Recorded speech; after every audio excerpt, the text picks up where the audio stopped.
All right, now it is time to get into WCW Monday Nitro, New Year's Evil, December 27th, 1999, the final episode of 1999, if you exclude the best of that aired on Thunder. And the final 3-hour one, yes. If you exclude if they ever did it again after that, which I still haven't looked into.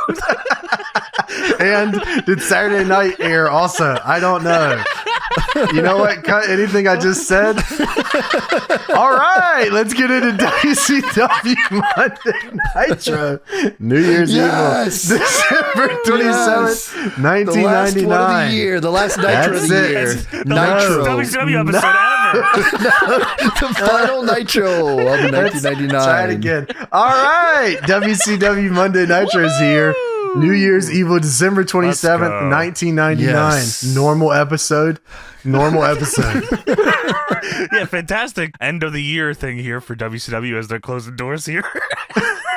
Closing doors on 1999 and opening up the door to 2000. Oh, yes, that's what I was talking about. Y2K, the world is ending soon. There's a lot that's going on here. So originally this was supposed to be a half concert, half wrestling show. Kiss would perform a song like on a field. This was supposed to be in different locations. I think it was supposed to be in a stadium is what it was. So they were gonna have enough room to like have a ring and a stage, which is fucking crazy. Yeah, I mean, it looked like they had enough room at one point in this episode. Why? Because there was no fans. They did. I mean, the end? Yeah, they just the entire show, the way they that's true. separated this show is crazy. But That's true. Go on about this. So Kiss would do a song on half the field, and then the other half would be a wrestling ring, or there would be a match, and they would keep flipping back and forth. And the culmination of the show would end in a main event between the Kiss Demon and Vampiro. The match would end approximately at 11:59 p.m., although it wasn't clear if that would have been East Coast or West Coast. And Bischoff hinted that the ending of New Year's Evil show would have been like the world was coming to an end with the lights going out and pyro and shit and blowing up the ring for the year 2000. Wow. We're going to blow the ring up? We're going to kill Gene Simmons. Dude, I know the NWO would just go back. That's what happened. Yeah, of course. Yeah, how about instead of that, we just do the NWO again? So that's a good idea. Oh, yeah. No, by the way, this sounds kind of like Slipknot Fest, you know? One stage on one side, one stage on the other side. You go back and and it gets forth. rained out. Yeah, that'd be awesome. Yeah, so, okay. Yes. With this whole thing, what was the deal with the Kiss Demon? Like, why did they... I mean, was it the contract? We talked about this before. Like, yes, the Kiss Demon had to be in something. He had to be presented strong. He had to be a main eventer, I think is what the verbiage was. He had to be in main event matches. Yeah. So and Russo was really into Vampiro. He was trying to push the shit out. He was. Yeah. He was. Yeah, that's true. And I didn't know this. The Kiss Demon was originally portrayed by Bryan Adams. Yeah, I think we talked about that before. Did we? Okay, my brain is mush at this point. We've talked about it a lot. Especially. Yeah. I mean, that's true. We probably know the whole history of the Kiss Demon. But yeah, so this was supposed to be a pay-per-view that ended with the Kiss Demon and Vampiro, and then they were going to end the world. Yeah, that would have been cool. Yeah, probably better than what this was. I don't know. I thought the ending was funny. The ending of the show is actually fucking absurd. But going a little too far ahead because it's still time to talk about what's going on in the world of wrestling at the time with the Wrestling Observer newsletter. We have a couple things here. We went over the December 27th, 99 Observer already, so I'm going to go from December 20th and then the week after this Nitro is what we're going to do here. From the Wrestling Observer newsletter, December 20th, 1999, WCW News, Tori Wilson signed a 2-year contract. The WCW offer had a higher guarantee, but the WWF's contract does offer huge marketing potential if a character hits. Ultimately, part of the decision, apparently, came down to the fact that she felt safer working in WCW and didn't want to risk signing with the WWF and being put into a lesbian angle or something. That's Meltzer's words. Nobody could figure out why she wasn't put on television this week, as Billy Kidman is fine and Conan's injury was a work to begin with, and they haven't even mentioned his injury on TV to begin with, so keeping him off seems more of a punishment than storyline. Conan apparently got in the doghouse for being on Wrestling Observer Live a few weeks ago with Raven. Oh my, of course he did. Raven ran down the company huge. Conan really didn't, although he did rip heavily on previous booking and power regime, but since nobody actually heard the show that cried about it, Conan wound up getting credit for a lot of what Raven said. Fucking Conan once again, man. He got fucked by talking to Meltzer. Dude, he loved talking to Meltzer. It's so weird that ever since you brought that up on that, I think it was TNA that we watched, that like the amount of Conan reference in the Observer is more now that I notice it. TNA probably wouldn't even hit the goddamn Observer if Conan didn't work there. That's fucking true. Yeah. Wow, yeah. More WCW news. Standards and Practices, not the group that we see on this Nitro, surprisingly, really came down hard on WCW before the December 7th Thunder tapings in Madison, Wisconsin. There are many things being done away with, but the one that did get around were the Rhonda Singh was going to do a match with Evan Courageous for the Cruiserweight title, and if she lost, she was going to say she strip on TV. And then Jim Duggan had a match with Asia. Standards and Practices pretty well banned any more, pretty much banned any more man versus women matches or angles, which is odd because there's one on this show. Yeah. So I don't know if WCW got around it somehow by it being a tag. I'm jumping ahead a little bit, obviously, but I don't really know how that happened. Yeah, these two weren't ever the legal participants in the ring at the same time. It just happened. Sure. Even though the other participants were only men. Oh, that's true. But she was tagged in illegally. Yes, of course. In WWF news, you guys will like this one. I know you guys fuck with this dude heavy. In a dark match at the taping, it started out as local DJ Bubba the Love Sponge, who wrestles on every WCW, WWF, and ECW show in Tampa, faced Gerald Briscoe. Briscoe played heel even though he's a face on TV.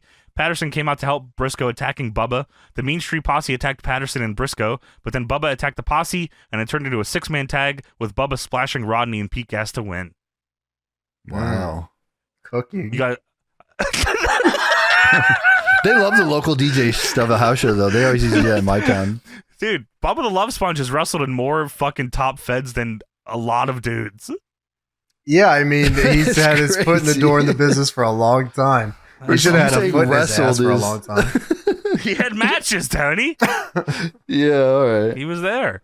From the Observer, January 3rd, 2000, appears that Bill Goldberg will be out of the ring somewhere in the neighborhood of 10 to 15 weeks. No. As the word going around with the company, but others are optimistically saying it'll be closer to 6 weeks.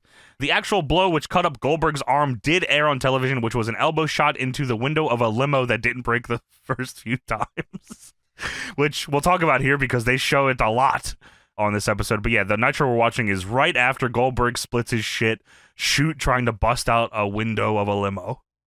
In New Japan news, Muto announced that his group would be getting a new name and would no longer be called the NWO. That just goes to show how fucking done this fucking group is, man. Yeah. Wow. Sure. We're going to call it D-Generation X. Japan. Yes. DX Day Japón. That is fucking awesome. awesome. Wow, that's awesome. That's great. I love that. We're the powers that be. Day Japón. That'd be awesome. Wow. WCW news, New Year's Evil Nitro in Houston, after all the publicity, drew 8,049 people plus 8,591 comps, paying $258,000 for a terrible show. Meltzer writes. Damn. Meltzer writes, and Meltzer writes this was the final 3-hour Nitro as it goes to 2 hours from 8 to 10 p.m. starting January 3rd. So if anything is a lie after that, well, then that's not on us. Yeah, you can write into Meltzer and tell him he's wrong. Yeah, right into his 1999 Observer. Fax it to his ass. Last thing here, there was tremendous heat on Scott Hall from Thunder, and word backstage was that he was suspended for repeated disciplinary problems, although one report has it suspended with pay, which, considering what he earns and the fact that he's going to miss 2 months getting his knee scoped, the suspension almost sounds cosmetic. If you watch the tape, you'll notice a lengthy part of the interview on Thunder was cut out, and in its place they aired crowd shots.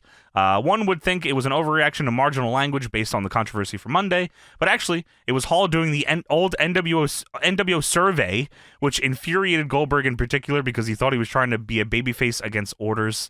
Jarrett on Monday referenced it in his interview, but used it to get heat instead, as opposed to Hall, who was using it to get a cool babyface reaction. So I don't know. So Hall is actually suspended right now. Yeah, sure. I assumed he just fucking no-showed every show from '99 forward. Like I don't know if he ever shows back up. They just fucking advertise him and say, if he shows up, then I guess he shows up. Yeah, it's just Nash going out there every time. I promise you guys, he's coming. Just never comes out. Does he? Let's see. I'm trying to see what his last WCW match actually is. He wrestles in 2000. So. Oh, okay. Yeah, that's where they give him the drunk gimmick. I think that's right. Yeah, so he doesn't show back up on Nitro until February of 2000. They give him the drunk gimmick, yeah. Yeah. Well, yeah, of course. But that is it for the Observer. Now it's time to talk about WCW Nitro, December 27th, 1999, New Year's Eve. All right, let's get into this Monday Nitro New Year's Evil. Oh, hell yeah. I love WCW Nitro, and I love celebrating the new year. I mean, that's why we're doing this, right? New Year's Evil, and it's the new year. What better way to celebrate than watching 3 hours of Nitro, boys? Let him cook. Well, was it 3 hours of Nitro? It says here at the top. Close to it. It says here at the top here of the show on Peacock, it says it was presented in the most complete form possible due to original production technical difficulties. So, right. That means that the masters got fucked up, and this is what they got. So I thought, until you told me otherwise, and we'll get into that in a moment here, that was just a visual and audio thing, not that there was going to be stuff removed. Yeah, I guess there was stuff removed because we finished the show. During the main event, at some point, they just kind of go over the Lethal Lottery tournament and who's moved on in the tournament so far. And they started naming teams that I hadn't seen on the show. And I was like, did I just like black out during this show and I missed all these teams? Or well, when you told me this, James, there's one glaring one that again we'll talk about here in a moment because they mentioned it at the top here. There's a glaring match that is advertised that doesn't happen that I just completely forgot about because I watched 2 hours of this shit and I was fucking spent by the end of it. There's just so much on this show. It's like the most like exhausting show of all time. You watch it, it's like you need a cigarette afterwards. You're like, wow, that was a lot. I did get through it in one sitting though, but it was fucking a lot. So there was a Lethal Lottery tournament. We'll talk about why and all that here in just a bit, but I just wanted to go over this before we get started. There's a Lethal Lottery tournament and some of the matches just weren't on the Peacock version of the show. I'm sure they're out there somewhere or something. If you can find them, you can send them to us. We'll check them out here. We have. Oh, maybe we'll do it for Watch This or some shit. Yeah, I mean they're all fucking. I'm sure they're all interference. Can't coexist matches. 3 minutes. Yeah. So the two Lethal Lottery tournament tag team matches that we didn't see on this show because they weren't on it. First one was Harlem Heat versus Lash LaRue and Midnight. Right. That Lash LaRue and Midnight ended up winning. Of course they did. Of course, Harlem Heat somehow got teamed together in a tournament where it was random. And then they lost. Midnight is also randomly involved in this as well. Yeah, right. With Lash LaRue. They're not supposed to have intergender matches anymore. Also, that's why I got cut, Tony. Of course. Oh, sure. Not the other one. There was another one. There's another tag match intergender. Yeah, it's on this show. We watch it. Yeah. Yeah. So after that match, there was another match, and it was a match that they had advertised at the beginning of the broadcast here. Bret Hart defends the WCW World Title against Jerry Flynn. There's a lower third for it. Like, they talk about it. Like, at least the other ones, we didn't know the tag teams because it's Lethal Lottery. Like, it was random tag teams put together.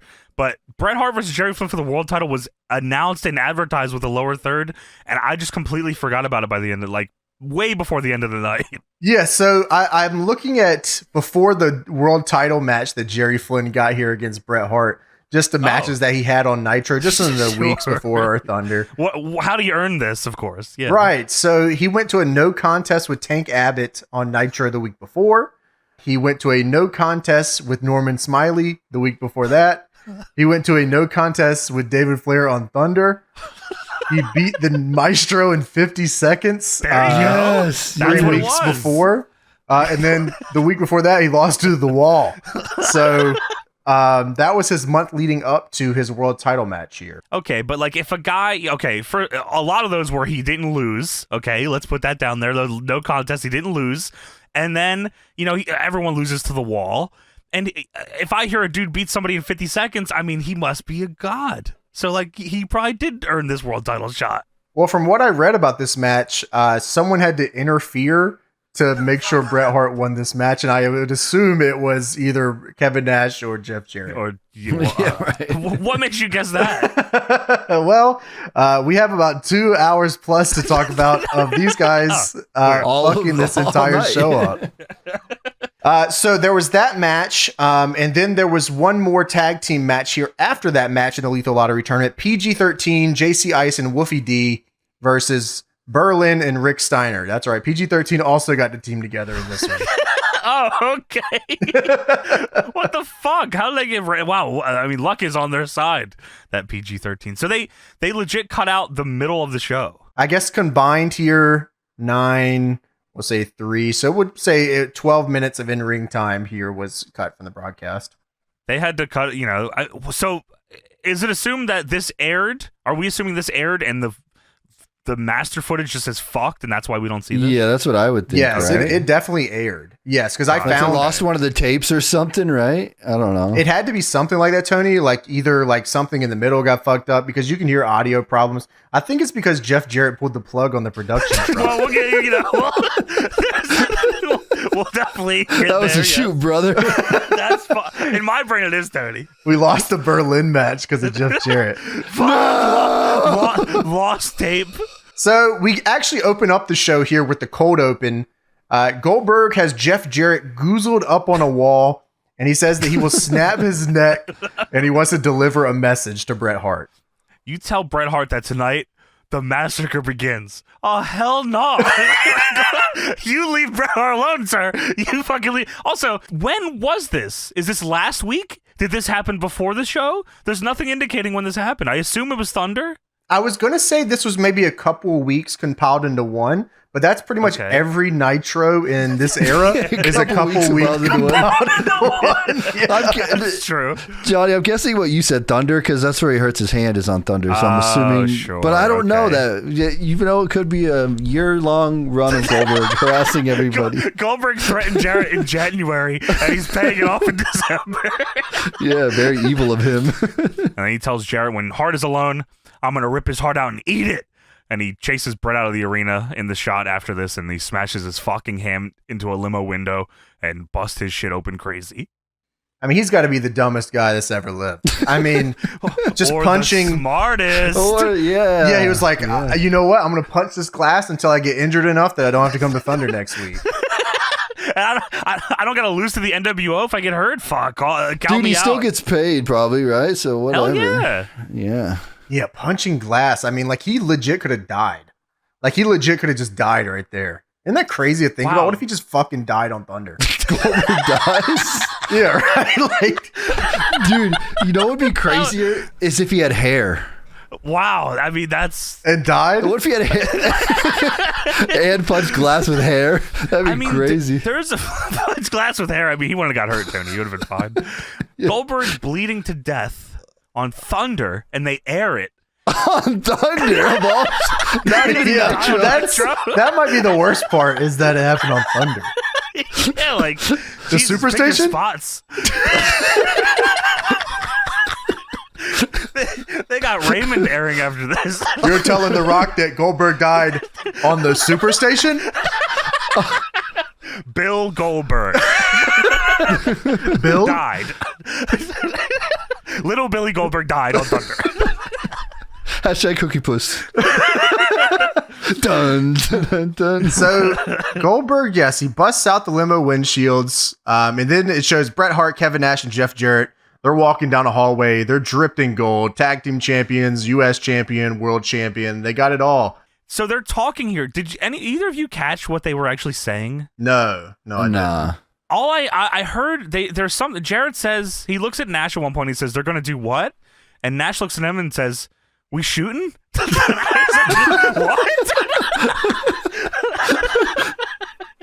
I don't know what that was in reference to, but inside ball game stuff, you know. That's Jarrett probably looked at him and said, "You want to pull the power on the show and fuck up the Masters?"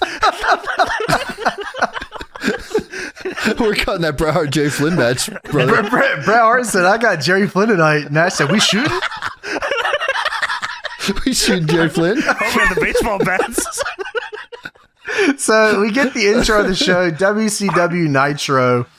This is the 99 intro with the new branding and Nitro Girls and all that stuff. This is fun. I enjoy it. It's better than the other one. The other one where it's like the static TV and then you can't tell what's going on. Remember that one? I think that's after this, right? Or is that it is. It's after this. Is that with the roar and the Kevin Nash eyes? Yes! The Kevin Nash eye is pretty legendary, though. Godzilla eyes. That's awesome. But this is cool. I like the logo and the Nitro Girls dancing. Pretty sweet. Yes, I mean the vibes are very turn of the century. Like this, if you had to pick a year, this looked like I would probably say 2000, but 99 going into 2000 also. It's a product of its time, absolutely. Yeah. So we get the commentary desk town hall. That's right, commentary desk town hall. Because I thought I started writing it, and then I was like, wow, they talk about so much here. I was like, this is just a town hall. They're there for a minute.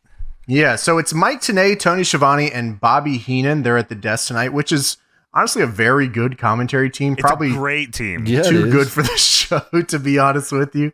Dude, how upbeat they are at the beginning of the show compared to the end is very funny. Dude, Bobby Heenan by the end of the show might as well have just taken the mic completely off. You could convince me the mic was on the table while he was talking.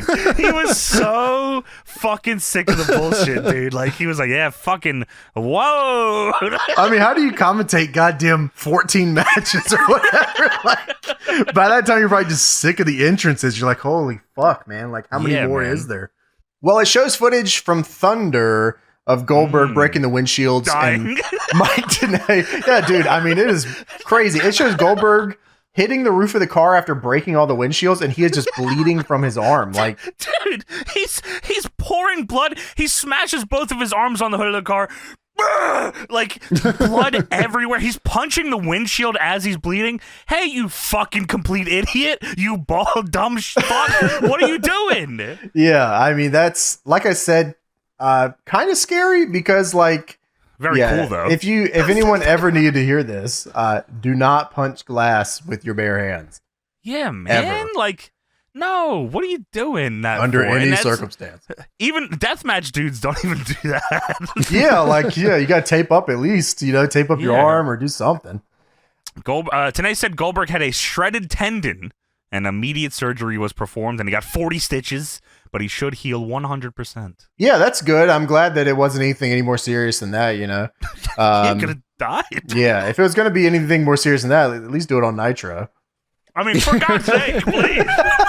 What if they're like, he's only going to heal. He's only going to be 75% after he heals. He's sorry, we can't put him back together.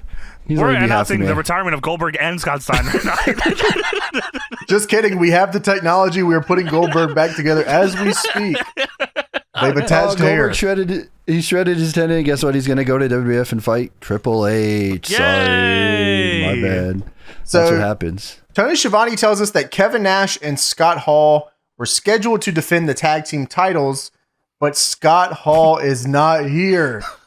It's not even that he's hurt or anything happened. Like, not even selling that Goldberg kicked. Like, they say he hasn't been seen since the beating he took from Goldberg, but it's not like he's injured. It's just he hasn't shown up to the building. Not even Kevin Nash has seen Scott Hall, they said. Yeah, I feel like every time we watch Nitro or any WCW content, it's always commentary at the top of the show saying, and Scott Hall is not here.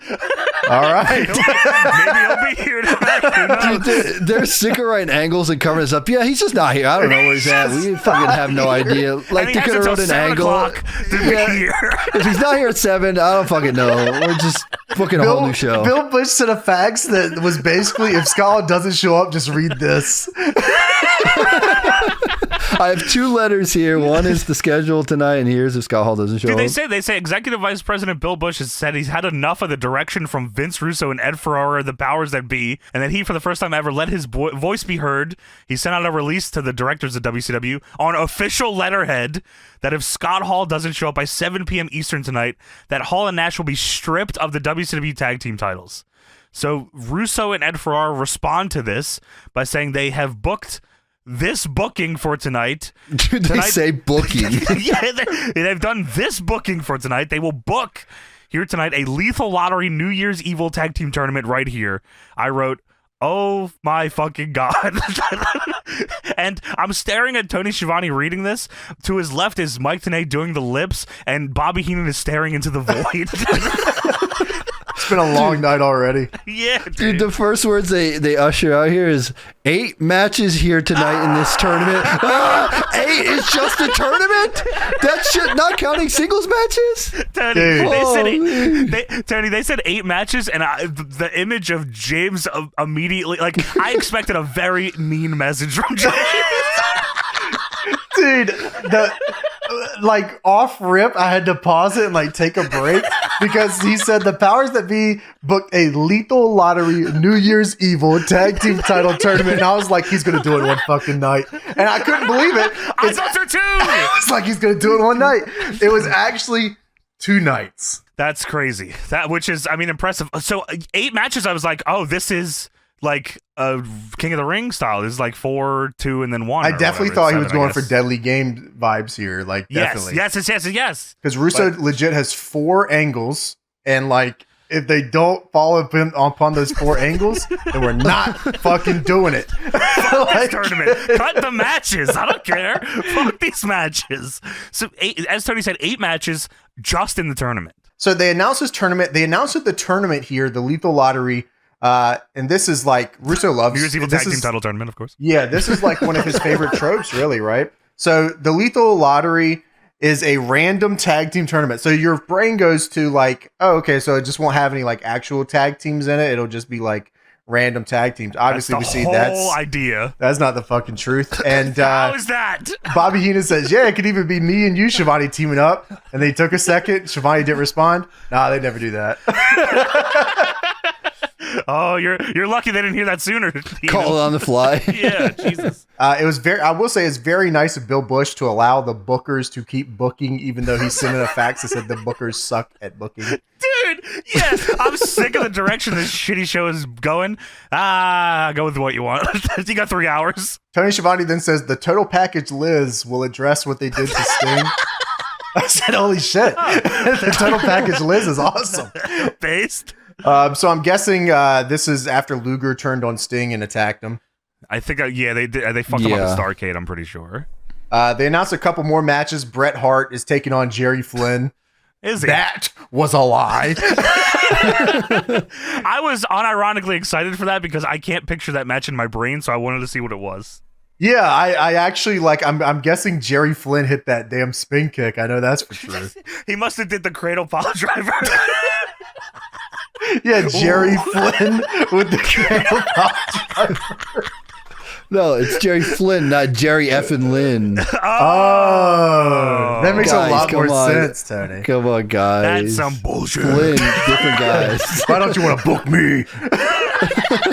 Yeah, they probably, you know what, Tony, what they probably did was they booked Jerry Lynn. He didn't show up. Jerry Flynn showed up. They said, just don't put it on the fucking show. Scott Hall didn't show up either. It was a dark match during the commercials. Yeah, Bret Hart was like, I'd love to work Jerry Lynn. That'd be awesome. Let's do that match. Jerry Flynn showed up and said, Bret says, I'm not working this match. Cut this from the Peacock feed. What are you talking about? And it said Jerry effing Lynn. Are you kidding me? And then Bret said, also, make sure you fucking take out Lash LaRue's match too. And if PG-13's on this show, I better not be on the same show they're on. Fuck those guys. Cut that from the Peacock feed. What the hell are you talking about? So we also have Jeff Jarrett versus Billy Kidman. U.S. title is on the line in this match. Okay. And Big Papa Pump Scott Steiner will announce his retirement because his back sucks. No, they said that he went to the University of Southern California Medical Center and he was revisited by Dr. Watkins. And Dr. Watkins said Steiner's back isn't healing as well as expected. And they're like talking about this sad Scott Steiner shit. And then just a spooky organ starts playing. And I'm like, what the fuck? Someone's coming back from the dead. Chris Kanyon as a pimp walks out. I'm very confused. Yeah, that's Champagne Canyon. A pimp called Canyon. That's Champagne, by the way. Yeah, so Champagne Canyon's here. He's got women. His own commentary mic that's not fed to the crowd is just fed to Bobby Heenan, Tony Schiavone, and Mike Tenay. It's a whole different mic. It sounds like shit. And you can hear the commentators too, which is kind of neat, I guess, right? You can hear the commentators. Like yeah, he can hear them. He's just a part of the commentary team, just roaming. I think the idea is the kind mystery fourth commentator. It's kind of cool. He's a roamer. It is kind of sweet to have a roaming commentator, but they fuck it up so bad. Dude, I mean, Tony, now I disagree. I thought this was a great job. Everything about this was good. I thought they handled this fantastically, actually. So yeah, Chris Champagne Canyon, CCK, the original CCK. Some guys ripped that off. Goddamn Chris Brooks. Wasn't there a guy named Champagne, or is that the same? Champagne was an ECW guy. He was an Omega guy. First off, he was an Omega. It was Pucked Up from ECW was Champagne. Was it spelled the same, like CHA? It was Sham and then Pain. Clarence Mason's also here. Jay Biggs, my man. Yeah, what's going on? Is he like? He's the goddamn lawyer for Canyon because Canyon needs a lawyer. Yeah, Canyon needs a lawyer. What is his gimmick? Champagne likes the ladies and the lawyers. He's got the women. He's got a lawyer. He's on commentary. This guy's got a lot of jobs. Got spooky music. He's got the organ, and he's saying insider baseball terms on commentary for no reason. he What's comes not out, to understand? What he comes out. He says, "Can you hear me, Shivani?" And Shivani says, "I can hear you." And if you give me a minute, and Canyon says, "Shut up." Dude, that was so funny. And keeping it real, it did 2-0-0. How do you like my women, Brain? And Heenan says, "Oh, they're attractive." So if things couldn't get any fucking better, Chris Champagne Canyon, the original CCK, please get that right. He was holding it down in 2000, 99 in the 2000s. He's not in this match. He's just out here. I'm gonna tell you this real quick though. Chris Champagne Canyon, Clarence Mason, the women, the mic, they all had to be here because Brian Knobs was gonna open the show. Dude, they said we have to be here. Walks out, and I was like, "Wow!" Again, I'm staring at my Discord in anticipation of an angry message from James. Brian Knobs walked out as Nigel McGuinness. That was crazy. Oh my god! I said, "Whoa, what the hell?" Holy shit! Brian Knobs goes to the ring like Nigel used to and turn around. That'd be crazy. That is, dude, all with the ass. Yeah, with the ass. And he spreads his butt cheeks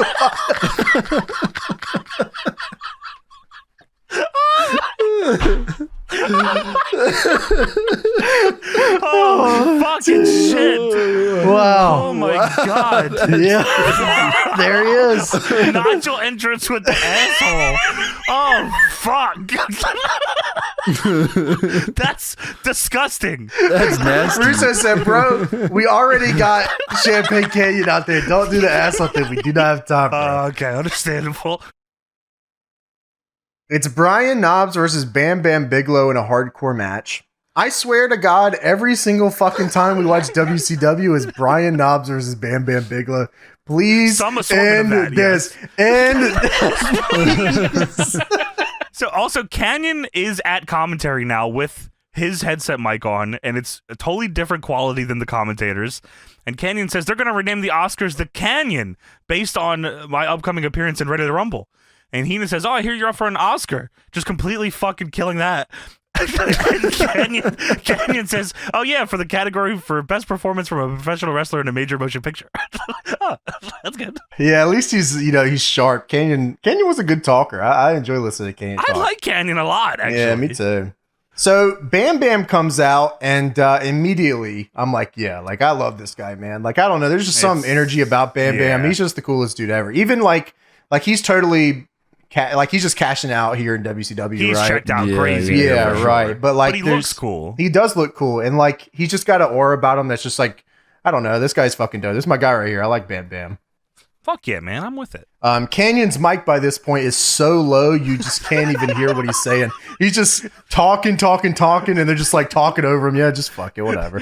Yeah, just enough with this fucking dude. And they show last week on Thunder, Bam Bam broke a champagne bottle over Jay Biggs' head, and then Canyon hit Bam Bam with the WCW World Title.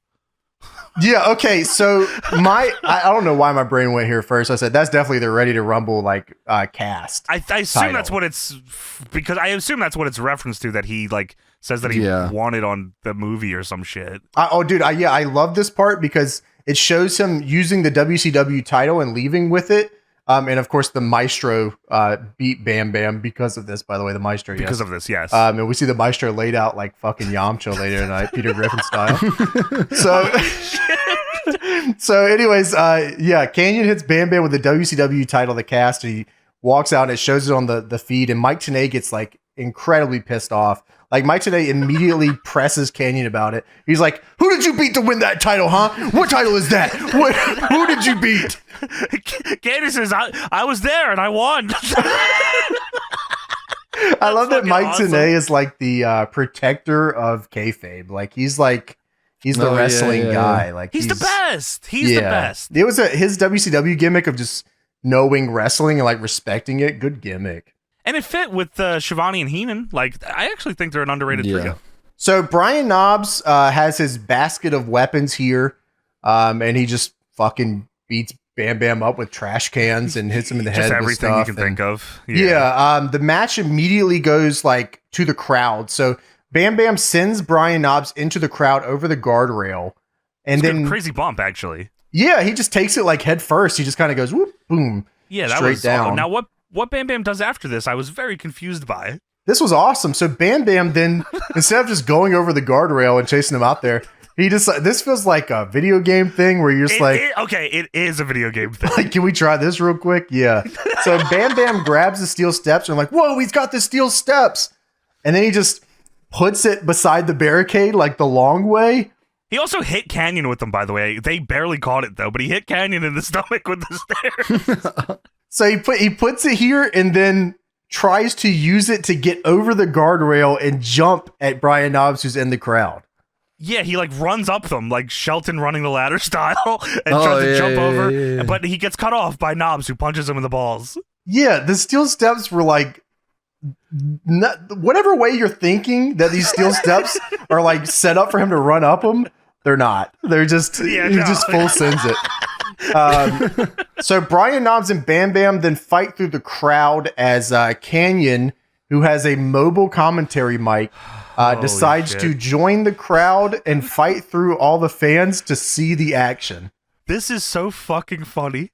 Like, one, Bam Bam and Brian Knobbs fight a million miles away. The concept of any of the roamers following them can't happen because it would mean that there's no reason for Canyon to be out there because the commentators could see the action on the screen. So for this Canyon gimmick to work, they have to shoot this so no one watching the show can see this. I mean, they legit, you made a good point. They legit walk as far as possible, like from the ring to the back wall. Like they can't go any further. Yeah, there's a gimmick table back there, and they can't go any further than that. They're legit in the way back, and the roamer is like sitting in the ring, like on the apron, pointing down at this, trying to get this. And Canyon, as you said, he's following the action. So Canyon says, they say, "Hey, Canyon, you see what's going on?" And Canyon responds with his shitty mic, "I'm in with the mocks. Move it, jabronis. Jabroni, move it, mocks." And he says, "I'm a wrestler, you asshole." I can assume he's talking to security guy. I'm a wrestler, you asshole.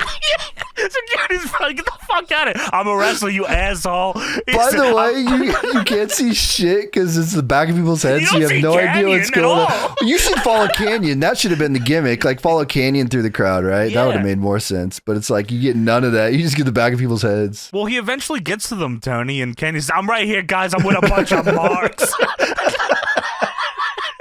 Dude, they say Canyon's gonna call the action. He doesn't say a word. All right. He stops talking until Bam Bam hits him, and Canyon goes, cheap shot."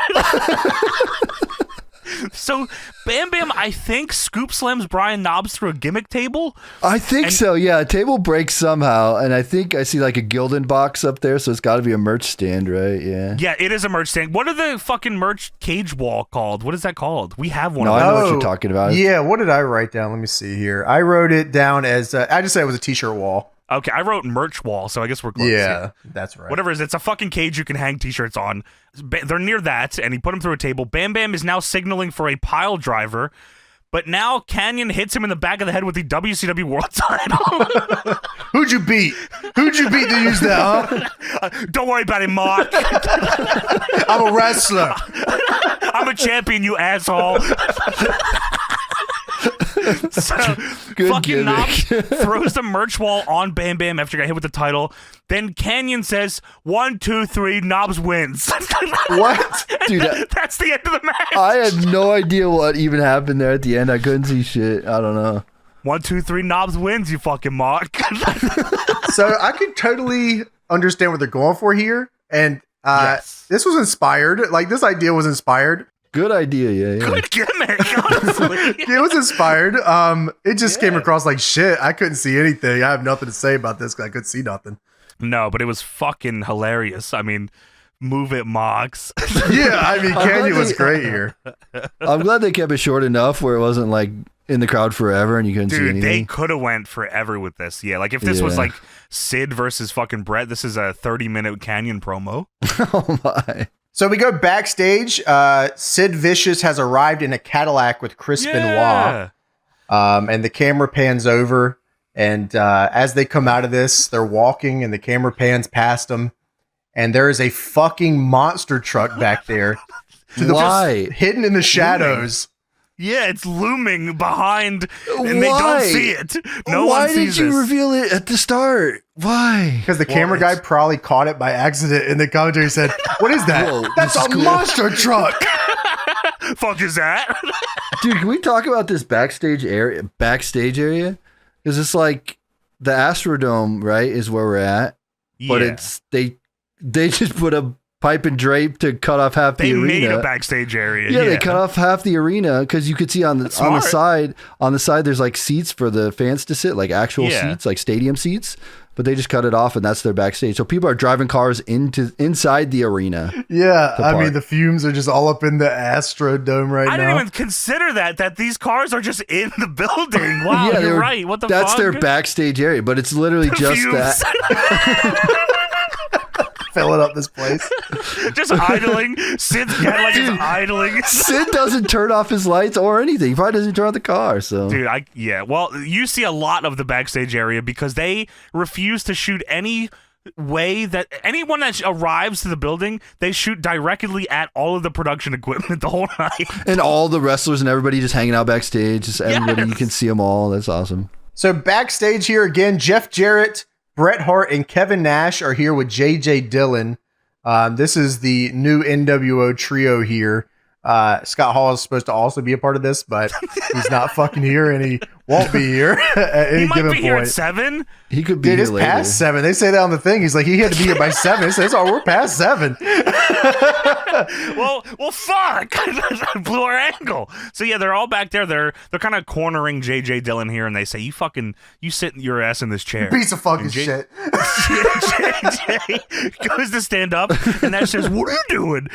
And he says, "You want these? You want them?" And he throws the tag belt just on the fucking desk because he doesn't really care. Dude, you remember JJ when him Dillon- and Scott Hall fucking basketballed the fucking TV title into the trash Oh can? my god! That was awesome. Wow. Yeah. I mean, That's sick. whatever remnants of this era WCW there is, Kevin Nash has got all shit all over it at any given point. Dude, these tag titles mean nothing. Yeah. Like, it's unreal. JJ stands up. He says, "I'm just a messenger." And Brett says, "Well, here's a message you can take back to Bill Bush." And he knees him in the gut, and they start throwing kicks at him. So JJ Dillon has been taken out, compromised to a permanent end here. So we go backstage again here. We go to commercial and come back, and the NWO trio here is at the NWO monster truck. And they say, "What is this?" That's weird. Yeah. Jarrett says, "Hey, what's that saying?" Nash says, "The band's back Dude. together." What's the front say? Sweet. What's this over here? sick. What's that? And then And Darshan, it says over here. That's weird. no, Dude, and and on the back here it says Jamie Kennedy Experience. What's going on here? What's that? It's the most 2000 truck. It's sponsored by every movie coming out in 2000. So yeah, Nash says the band is back together, and Jarrett says, "The band? Who's in the band?" And Nash looks at him and says, Eric "That's Young. us." Bubba the Love Sponge. Scott Hall when he shows up. Nash, Brett, and Jarrett walk away from the monster truck. Oh, that's a fucking cool monster truck. All right. Then they walk around this big trailer, and Nash looks and he says, "Oh, look, Sid's here." I guess Sid notoriously has a Cadillac that everyone knows that is Sid's Cadillac because it's just a Cadillac sitting in the middle of this building. He can't ever park his car. It gets crushed, and a bunch of other shit happens to his car. Well, yeah, I mean, he is a big carman. That's true. I always liked that about WCW is they wouldn't always pull up in a limo. It'd be like a Cadillac or like a fucking Townsmobile or some shit. You know what I mean? Car. Be interesting. Yeah, to cool. like just kind of change that up every once in a while. So fucking Jarrett says, "Big doofus left the lights on." And Nash, because Sid did, he just, I mean, I guess when you're that tall, you can just do what you want. He just fucking leaves his car. Maybe he thought there was a valet. Thought Mo was going to take his car to spot 22. Well, he's inside the Astrodome. That's what I say. He's just in the arena, so he probably just thought, all right, well, I guess I'll just go backstage right here. I'm here. I made it to call time. I'm going to leave this running. It's going to be a short night here. I just got a promo. So Nash says, he looks at the Cadillac and he says, "Let's get them gimmicks, man." And I'm like, what does that mean? And then he pantomimes spray painting. I said, oh, he wants spray cans. Dude, that shit was awesome. Yo, let's go get the gimmicks. That's cool as fuck. All right, cool. So yeah, we go straight into his Sid Vicious town hall here. It's going to be short. He's got that car running, so he's about to get in and get out. Sid walks out here and just screams, "Hey!" Dude, he does. What the fuck is wrong with you? He goes, Sid? "Hey, one more time. Hey." Let's raise the house one time. Hell yeah! The mic is off. He should have brought canyons. Holy shit. That Give me was a so hell funny. If you want to see Sid in the house, give me hell yeah. Come on, you marks. And if you're not done with that... So Sid says, "CNWO, we got it figured out. The message tonight is real simple. Payback will be a bitch." Sid's on something tonight. It's awesome. Speak to him, Sid. Let him know. He's got so much fucking energy, man. I mean, I guess because he's not working, he's like, I'm going to just let it fucking ride tonight. Yeah, I mean, he's going to walk back to his car, right? Still running. Yeah, he's got to go. And then Sid came out to like music and stuff, but then they shut the lights out, music, pyro. Here comes Chris Benoit and his Sunday's best. Yeah, I mean, this is like, you're right. That's the best way to put his Sunday's best. He's here to speak in riddles and rhymes as he always does. I mean, they're definitely trying to make him feel like a big deal at least. I guess. I mean, I don't know if Russo really cared about Benoit. I think Sullivan was the one that was always pushing for Benoit towards the sure before, because his run comes up here. He goes to WWF very soon. I'm pretty sure, isn't it like after the next pay-per-view? Yeah, It sold out? Yeah, he wins it as sold out and then leaves. Oh, whoops. So yeah, Benoit and Sid bump knuckles, and Benoit, like you said, he speaks in fucking rhymes, like, yeah, weird riddles. He says, "This brings us to the golden child, the man to be, say the powers that be, none other than the chosen one, Jeff Jarrett." I said, oh, what the hell? I don't think Benoit cuts promos for his first like 4 years in WWE. No, yeah, I mean, his gimmick here is that I don't cut promos. And then Russo was like, you should go out there and you should cut some promos. Bro. Keep talking. So he challenged. He says that it's sold out. He's going to face Jarrett in a triple threat theater match, which I was like, okay. He says it starts out with dungeon rules only, which is no ropes, no way out, victory by pinfall or submission. You leave, you lose. Okay, that's match one. No way out this match, but if you leave, you lose. Why don't you just build a cage? Ah, good idea. Well, match two, he said, I'll put myself in your backyard, bunkhouse brawl, because that's Jarrett's patented match, of course. And to top off the evening, Benoit says, I've had a special cage built just to host a match I call Caged Heat. 2 men walk in, 1 man walks out. Well, this probably would have helped for dungeon rules a little better, having a cage there. This is also 2 out of 3 falls wins it all, so there's a chance that Benoit paid a lot of money to have a special cage built that they're not going to use. Does he do the diving headbutt off this one? I swear he Because I feel like swear, every time he's in a cage, he does it. Yeah, I was going to say, in 99 alone, I feel like Benoit jumped off the cage like 3 times with a diving headbutt, and the cages just kept getting bigger. Am I insane? Because all those matches happen, but none of them involve Jarrett or Benoit. Oh, Brett gets fucked up by Bill Goldberg. And then Jarrett, who was scheduled to wrestle Benoit in a triple threat theater match, suffered lingering headaches from Benoit's diving headbutt off the top of the cage. Dude, holy shit. On January 10th Nitro, which forced him to vacate the U.S. title. Benoit was instead moved to take Brett's place against Sid for the title, and the triple threat theater series was contested between Billy Kidman and 3 separate wrestlers. Yeah, that's right. Did we watch this, or did we watch this on this? We've watched something of this. This all feels familiar. I feel like we watched it where it was supposed to be Bret Hart, and then it wasn't Bret Hart. It was like different. It was like Kidman. Yeah, Kidman was in one of them. Like that you makes said, a lot I remember more that. sense here. So this and they don't do the no ropes thing. I remember. Where like, why are there no ropes? Dungeon rules? No, it's a catch as catch can match is what it turns into, and Billy Kidman beats Dean Malenko in 2 minutes. So this actually is what partially leads to Russo leaving WCW, I believe. Okay. I have some info here. So, oh, sure, yeah. In January of 2000, which is like a week from now, Russo received 2 phone calls, one from Bret Hart and another from Jeff Jarrett. And they said that they are both injured and could not wrestle and will be forced to vacate their championships. So this required Russo to alter the plans he had in mind for Bret Hart and the New World Order. So Russo, who had his own committee of guys, not any WCW sanctioned committee yet, his own committee of guys sat down to determine what could happen at Sold Out. One of the ideas included putting the now vacated WCW title on the shoot fighter Tank Abbott. I do remember this. And in an attempt to do something believable, the idea was originally to have a Rumble match in which Sid Vicious would be an early entrant and would last all the way to the end. Then Abbott would come into the match and eliminate him in one punch.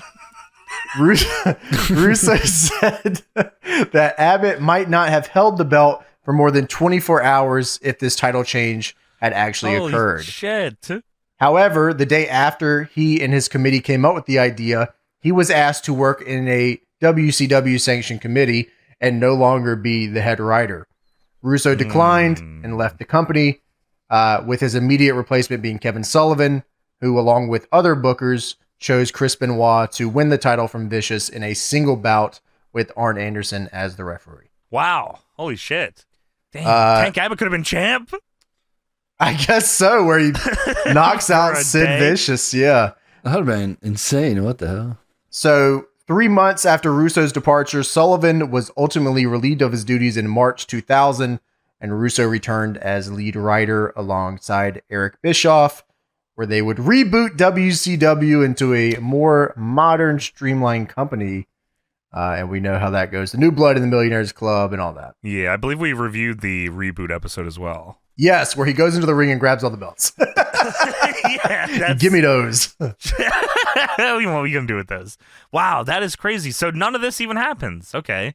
Because, Benoit ends this by saying that Jarrett, not only am I going to prove to the world that you're the chosen one to be the sacrificial lamb, the chosen one to be led to the slaughter, and the chosen one to experience what silent but violent is all about. Well, I like Silent but Violent. That's pretty cool. That's probably a cool movie. That definitely isn't what he is here, though. He came out and talked. Oh, hey, what the hell? You're right. Yeah, you said more than Sid. That's weird. You came up with a whole concept too. Yeah, you built a cage. You got a cage built. You got a cage built not for you. What the fuck? You don't even use this thing. Who's in that cage match then? Caged Heat. The Wall beats Billy Kidman. You fucked. We fucking with the Wall. So the NWO trio are backstage and they are now spray painting the Cadillac. This is so fucking funny because, like, you can tell Bret Hart doesn't really know what he's doing, and this is like pre-spray painted, so he's just kind of trying to go with the motions here, and he kind of has an idea. It can't be too hard, but it's not going great. And I'm looking at the hood of this Cadillac. I'm like, what the fuck am I looking at? Because the camera keeps cutting back. Jarrett's standing on top of this thing, spray painting it. And I'm looking at the hood. I'm like, what is that? And it's a big drawing of Sid's head. Big ass curly hair. Yeah, huge chin and nose and hair. I said, holy fuck, that's so fucking sick. And Jarrett says, down in Arkansas, this is how they do all their calls. I said, okay. And Nash starts kicking the front of the car. And dude, Nash is like starting to assault the car, and Brett goes to the hood underneath Sid's drawing, and he starts writing "dick," and they cut the commercial like right away. He writes "dick" right on the fucking. I don't know if "dick" is on there when they bring the car out later or not. I gotta look actually. He was gonna write "Dick the Cock Johnson," but they pulled the plug on it. Dude, if the only thing I saw from heel Bret Hart was this episode of Nitro, I could be convinced like he was like one of the best heels WCW had. Dude, yeah. Oh my God. I was like, wow, he's good. Wow, why would you ever take the belt off this dude? This dude's the top guy. Dude, and it also looked like he was like enjoying it. So I like for his time of like saying it sucks, I feel like he, had a good time. Well, he probably says, I assume he said it sucked because Bill Goldberg. That's probably why he didn't like he had a great ass time when Goldberg was injured. Yeah, this is awesome. Dude, this fucking rules. I don't have to deal with this guy at all. That's so fucking awesome. Brett was in the committee room pitching glass angles for the next like 6 weeks. Hey, you want to know how much you look strong? You hit that with your real hand. Yeah, we should get like 3 panes of glass and put them right behind each other. And Bill Goldberg should try to hit me behind it. And I move. Bill Goldberg. Dude, I looked, by the way, they definitely take dick off the hood. Yeah, I'm sure. That's fucking awesome. What a beast. So Sid Vicious and Chris Benoit they're walking up and they see the Cadillac and Sid is pissed. They fucking run up to the car. They're both, again, still dressed very nicely. They both run up to the car and I'm watching and not a single word is being said. No, Sid is opening the doors to look inside the car for some reason. Why? He's not talking. Benoit is silent but violent, so I would assume. Dude, he's silent. Yeah, right. He just starts punching the car. Damn it. I'm not saying anything. He's reading dick on the hood. Who wrote this? Sid eventually slams the door and says, God dog it! Kicks the car. Hey, why are you kicking the fucking car? It's still your car. Just get it repainted. Dude, Sid is like notorious bad reaction always. Why did they do like I swear they just somebody had it out for him. Like, yeah, you got to react to this every time. I like the idea, maybe Tony, that like they didn't tell him this was going to happen. They said, just fucking run to your car. Just react to this. Yeah, it was a shoot. That was his real car. Yeah. He ran up looking at it. Who wrote dick up here? Dog it! Man! God dog it! Oh, man. Oh, dude. Dude. He should have jumped on top of the car and started jumping up and down. Why? Benoit just staring at him. Benoit. That's Benoit. Oh, dude. I like the idea that anytime something happens in Sid's car, he jumps on top of it and goes, Goldberg! Why me? They blame it on Goldberg. It says NWO on the side. Goldberg. It says NWO, the band, and Dick. Goldberg. Benoit's taunt spamming behind him. Benoit's doing the throat cut. Yeah. Oh, somebody left a clue on the hood. There's a drawing of a guy. Holy shit, this must be ridiculous. This must be ridiculous. It's a picture of who did it. It's a picture of who did on the hood, and he gets on top of the car and Goldberg. Why me? It's a clue. It's a drawing of Sid. It's a clue. Benoit says, I think his name's Dick. Dick Band? Dick Band. Why me? Dick Band is in town. Oh my god. Oh my fucking god. Hey Sid, here's a clue. We found a clue. Oh wow. Goldberg, why? It looks so, this is like SpongeBob with the Maniac sign on the bar or whatever. Here's a picture of who did it. The Maniacs in Goldberg. the Astrodome. Dude, funny ass segment though. Good spray paint. Love it. Wow. Yeah. Dick Van Dyke. So we go back to the ring. It's Road Dogg. Road Dogg. No, this is BUZZKILL. Oh, fuck yeah, dude. This is nuts. I was like, this dude, is okay, nuts. have you ever seen this? Yeah, I have. I've read about it. I don't know if I've ever seen it though. I saw it live and I was like, what the fuck is this when I watched it? You saw it live. That's fucking crazy. You're is probably like, not oh this- shit, not- Road Dogg's here. Not this episode. I think he was like a Thunder guy, you know? I think I caught him on Thunder before. So is Bill Goldberg. Yeah, this is nuts. This dude comes out here with a mic and I was like, oh, this is just like a hippie gimmick. And slowly but surely I realized that he's the Road Dogg. Yeah, dude, it cuts back to the ring after the dog it part and it just What the oh. fuck? All right, damn. So Buzzkill is here and he says, oh yeah, it's true. Are you feeling low? Let me get you high. On life, that is. That's right, Houston, Texas. Coming at you in tie-dye. It's me. It's at BUZZ. I said, whoa, what the fuck is this? This is Brad Armstrong, by the way. Yeah, he walks down to the bottom of the ramp and then winks at the camera. Of course. Yeah. You get it? I mean, they are just full on. They just fuck it, dude. Just Yeah. rip it off completely. Dude, it wasn't even like this guy's going to get destroyed by somebody thing. Like, this is a rib on the WWF. He's a No. credible guy on the show. Yeah, they said, no, this is just the Road Dogg now. And he's going to win, and we're pushing him. Isn't Brad Armstrong like his brother, too? Yeah, I think so. I think they're related. That's why they did it. Probably Russo And he was idea, cool I'm with sure. it? Yeah. Yeah, why that's not? awesome. I hate I'm my sure brother. Road Dogg messaged him and was like, oh, that shit's funny as hell. Well, you did a good job of being me. So Mike Rotundo comes out here. He will be teaming with the Road Dogg. And the Filthy Animals double rolled up the Revolution last week Yes. to steal a victory over them.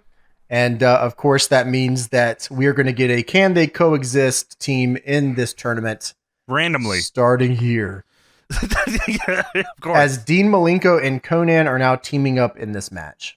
So Dean Malenko gets worked over by Rotundo and Buzzkill to start this match. Conan comes in. Holy fuck. I know, can you believe it?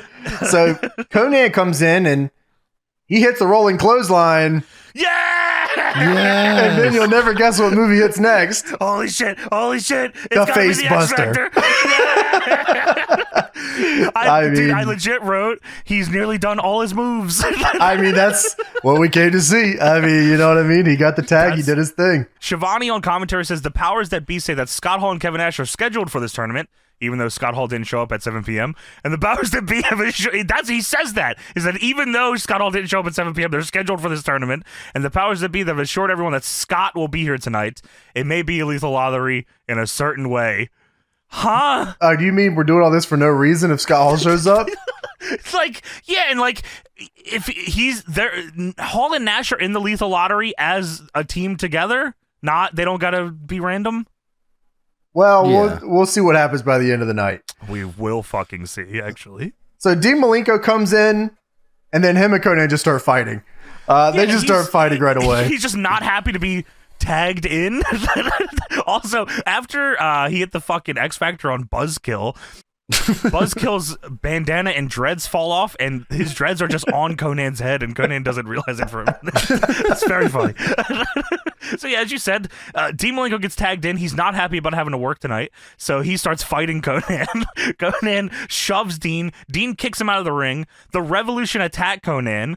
The Filthy Animals attack the Revolution. Buzzkill sunset flips Malenko. Malenko rolls through and puts him in a cloverleaf. Hacksaw Jim Duggan runs out and hits Dean Malenko with a 2x4 as the ref is distracted by Asia and Leia Meow. Then Buzzkill pins Dean Malenko. Ooh. Ooh. that's Like, not what I that's thought a was going to lot. happen in this one, I'll be honest. No, Um, no. Yeah, so Buzzkill comes out and says, it's me, it's that BWC. And then he pins Dean Malenko. I thought we were joking. Yeah, I thought we were joking here. No, maybe we're Dean not. Malenko should leave the company in 1 week. Maybe like half the people in this segment should leave the company, yeah. And then Shivani exclaims on commentary, 7 more matches to go in this tournament. Dude. Yeah, man, this was a show. So Jim Duggan, by the way, in huge onesie, comes down and because he's the janitor, right? I believe that's where we're at with this right now. I'm not entirely sure. I do know that this crowd loves this fucking dude. How could you not? This is Jim Duggan territory. This is his place. That's true. I mean, like, good on them for having him on the show, and they give him a moment here a little on later in the night. They should put him on the show again, James. Just have him win the tag team tournament. Just have him win the tag titles. Yeah, why Who not? gives a shit? Right? Yeah, like, really. What the fuck? Jim Duggan teams with fucking, I don't know, anybody on the show and wins. Like, who cares? Whoever wins the fucking tournament's gonna lose the tag titles immediately anyway. Just fuck it. Yeah, I mean, how cool would it have been to end the show with Jim Duggan and his family celebrating a tag title victory? It would have been in his territory, right? Would have been I got another idea, bro. Dude, what if Scott Hall shows up, bro? Like, then what do we do, bro? You know what we did at the beginning of January? Let's do it at the end of December. So we go backstage. Jeff Jarrett is spray painting random equipment. Dude, what? Okay, I thought it was like they lined the boys' bags up and started spray painting them, but I realized it was production shit. I said, "Hey, what are you doing?" He tries to get into the production truck, but the door won't open, so he kicks it. I'm like, okay, that's funny. Dude, by the way, do you see how he tried to open it? He didn't pull the handle. He just pulls on the thing. He worked it. Wow, I got worked crazy. Yeah, he worked you. I'm here with a bunch of marks. Jabroni, asshole. I'm a door, asshole. So Bret Hart's here, and him and Jeff Jarrett walk over to the side of the production truck, and Jeff Jarrett lifts up a little flap, and so like all the I guess this is where the show is plugged into that sends the feed out to the world. I love that, by the way. I love that there's just one large plug, and if this plug gets fucked up, the whole show's done. And it's unbelievably exposed. Like, anyone could go to this. It felt very Tom and Jerry. Like, I felt like this was like a cartoon segment. I thought this was awesome. It's gigantic, so gigantic that Jeff Jarrett and Bret are able to grab it and rip the plug from this fucking thing. Sparks are flying everywhere, and then the show goes dark.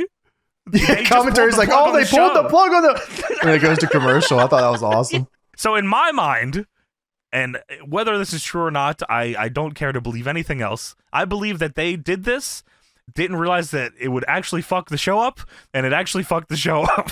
Yeah, we lost the Jerry Flynn match. No! Fuck, Jerry Flynn actually beat Bret Hart for the world title. For the title. So we go backstage, and comes back to a limo pulling up, and there's static snow all over the screen now. And commentary tells us that, this production isn't up to our standards. We apologize for how this looks. We're very sorry. We're trying to fix it. I thought that was cute. They said the NWO attacked the show. I said, oh, wow, yeah, I guess they did. They pulled the plug. They pulled the huge plug that we have backstage, the one plug they shouldn't pull. What are their motives for this? Just because of the tag tournament or what? I'm trying to figure out because they don't like motives. that Bill Bush is fucking with the NWO and trying to get the tag titles off of them, so they're going to just destroy the company. I think the show sucks. Okay. Yeah, this is a bad show. Go watch Raw. It's awesome over there. So Scott Steiner pulls up in this limousine. Rick Steiner is here to help him. He has a back brace on. Rick helps him into a wheelchair here.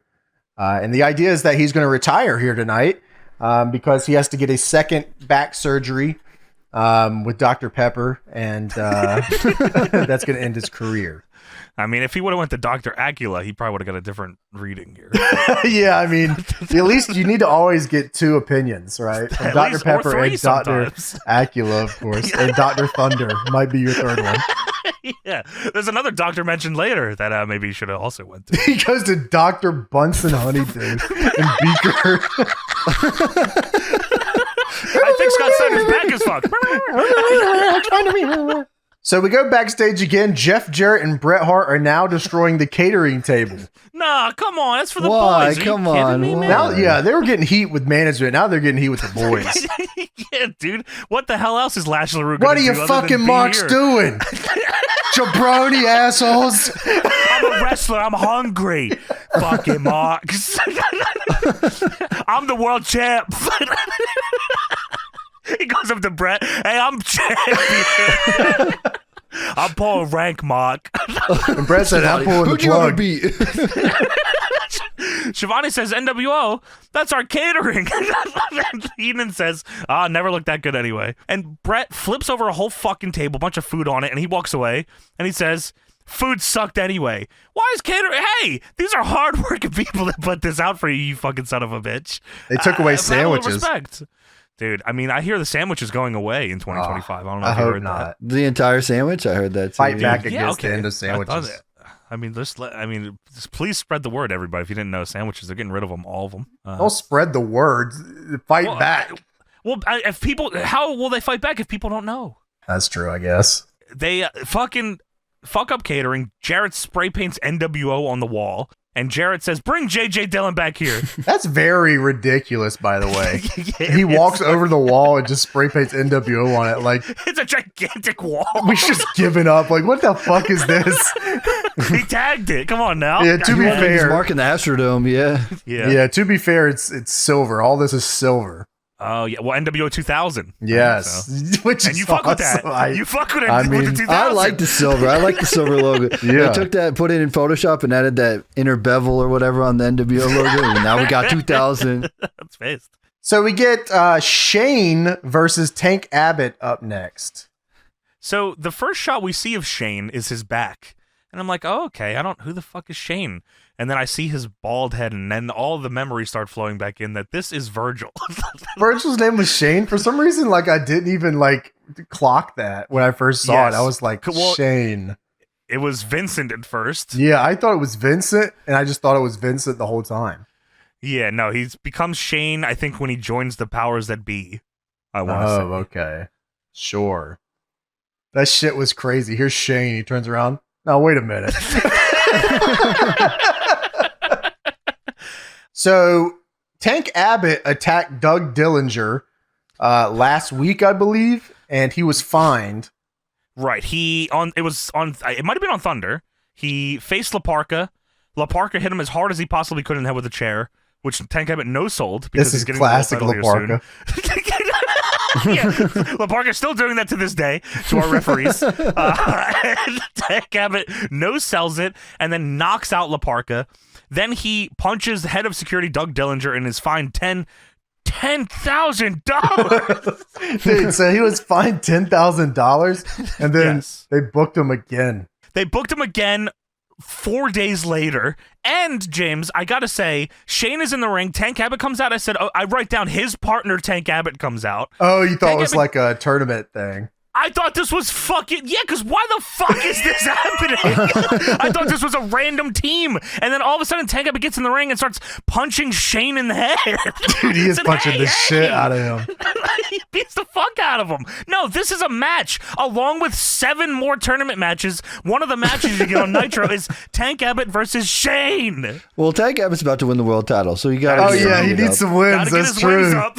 Gotta get his wins up. Against credible people like Shane McMahon. Next week he might beat Vince McMahon.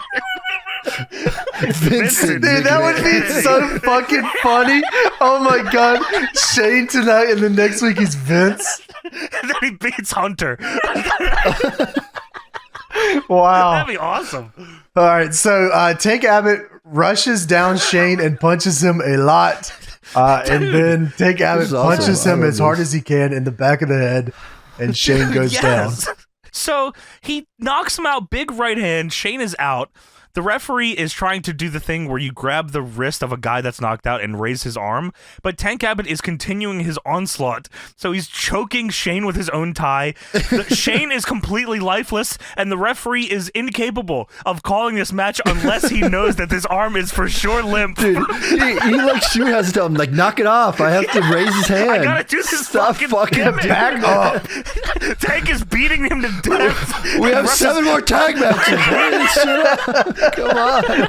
They do eventually check the arm because that's the gimmick, and Shane is beaten to a bloody pulp, and they ring for the bell.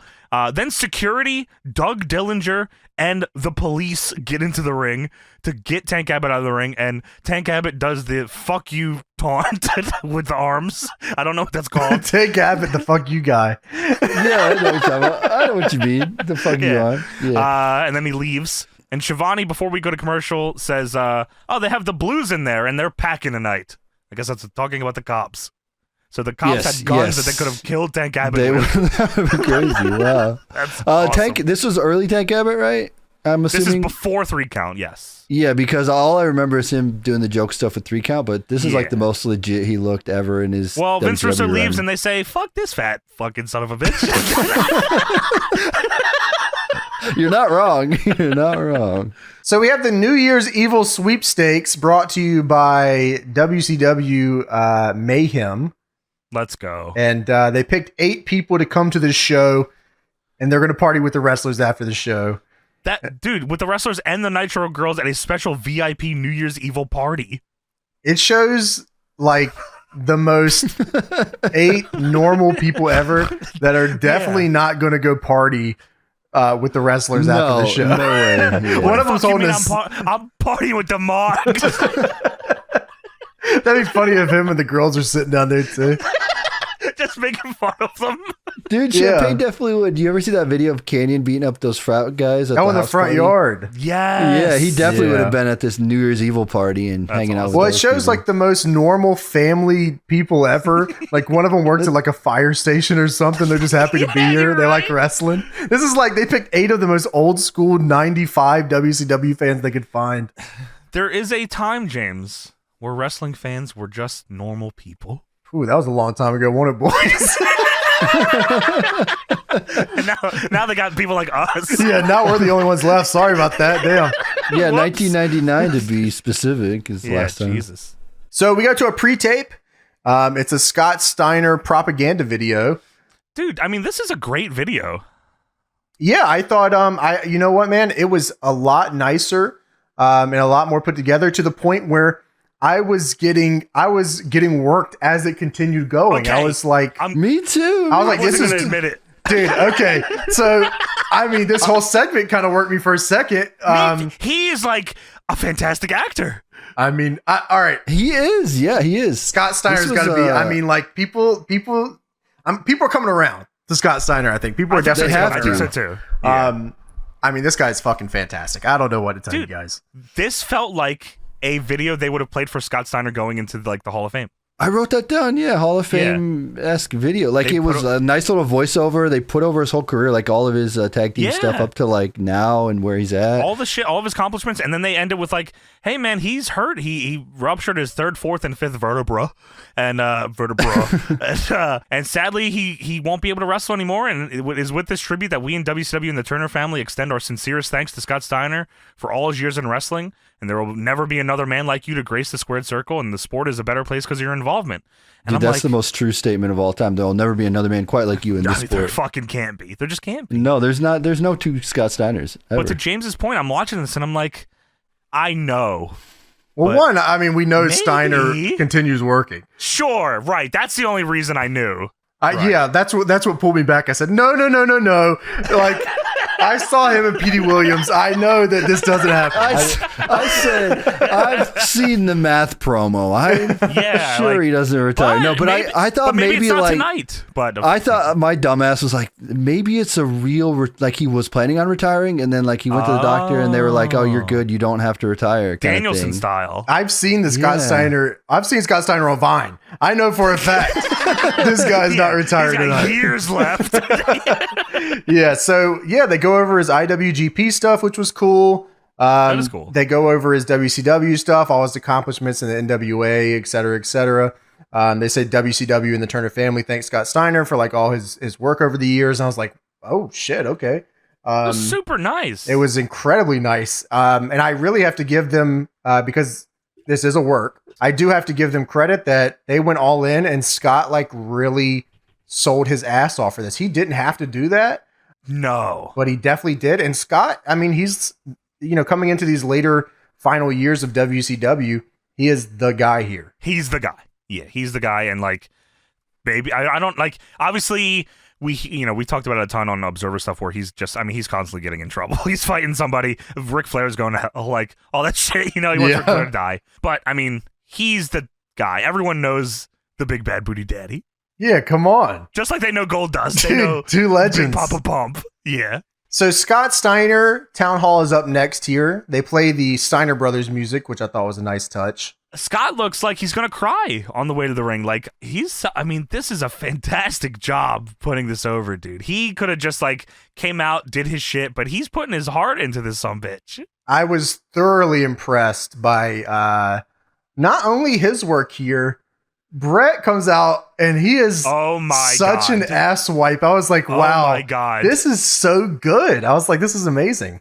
Bret Hart's the meanest dude ever here. Dude, I think maybe unreal. Because like Bret's not usually like a mean guy like that. So like when he is a mean guy, you're like, holy shit. And he's not putting on a voice or anything. He's just like talking to you.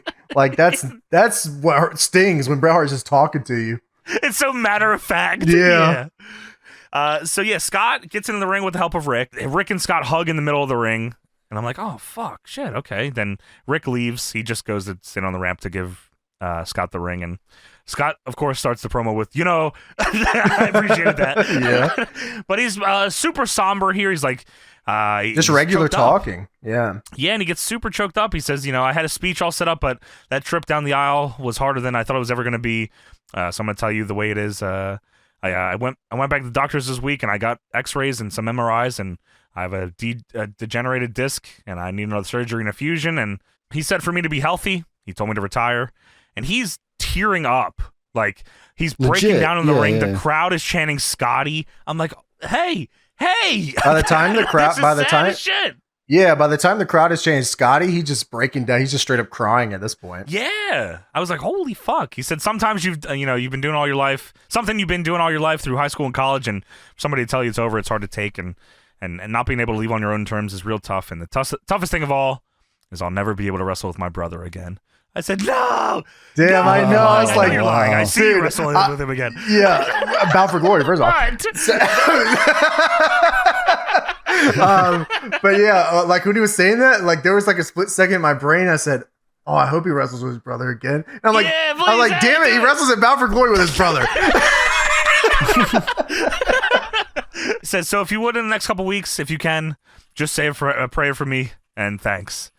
And then he goes. He just fucking leaves. Like, yeah, I said, wow. Like, I thought this was the swerve here, that they were just gonna fucking do it here, and like Rick Steiner was about to get his ass kicked.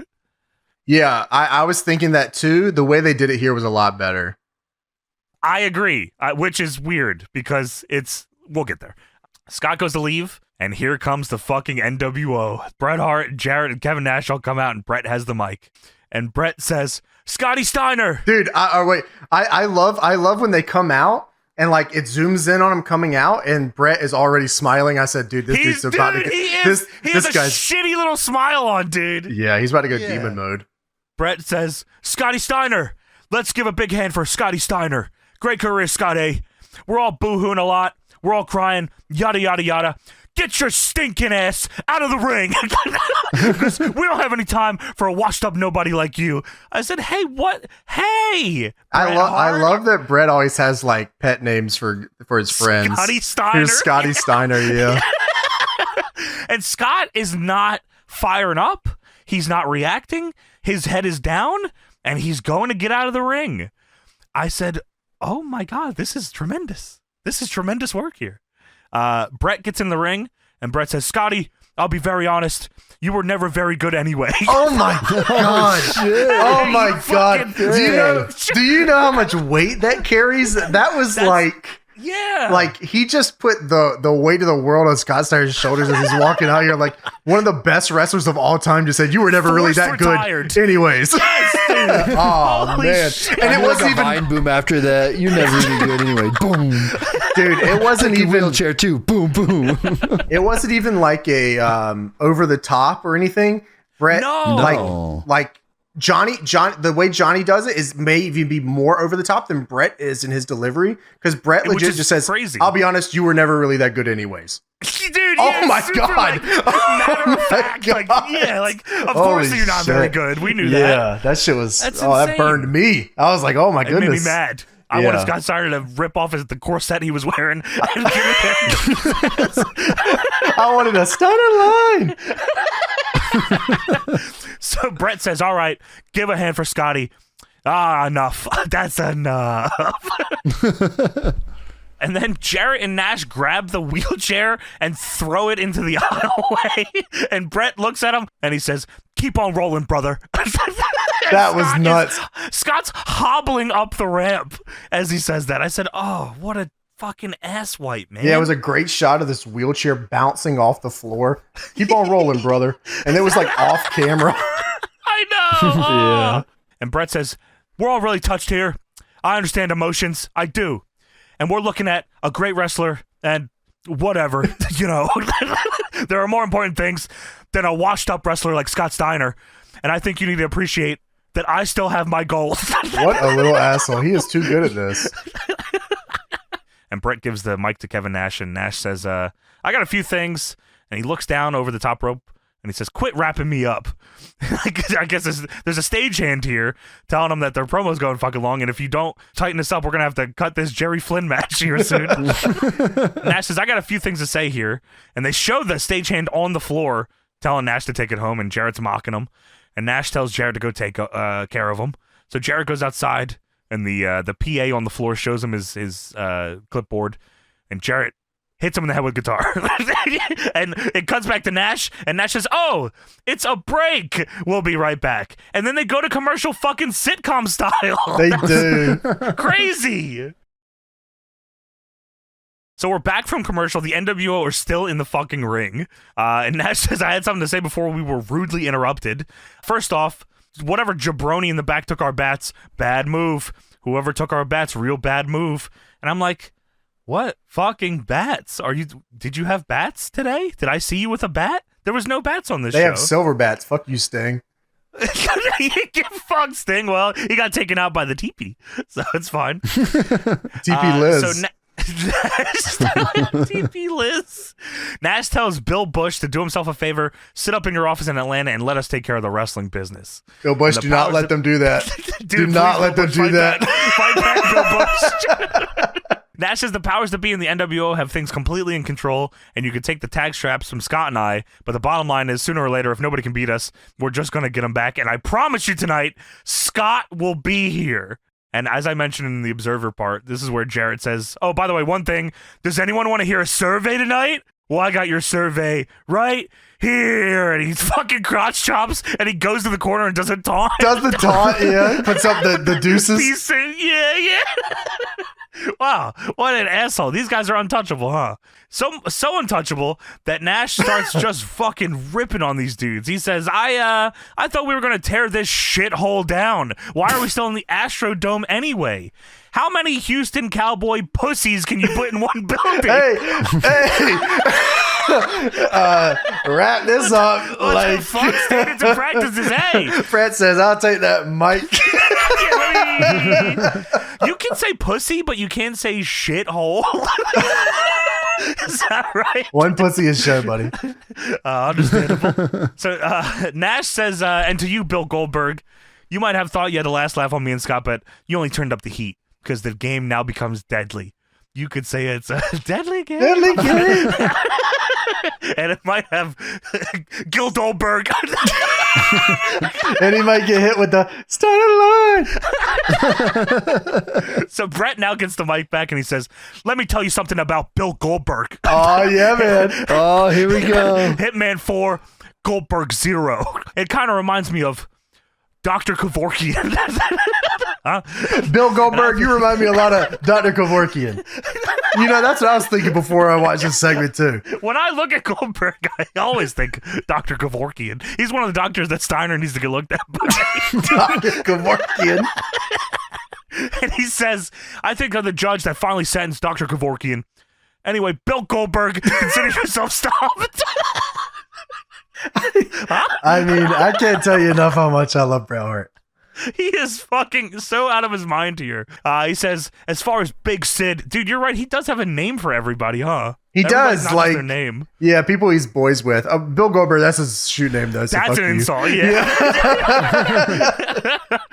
As far as Big Sid is going to step up to the plate and he wants a shot at the world title. Well, Big Sid, I'll tell you one thing. We're going to destroy you just like we did your car, except there's one little difference between you and a car. You bleed.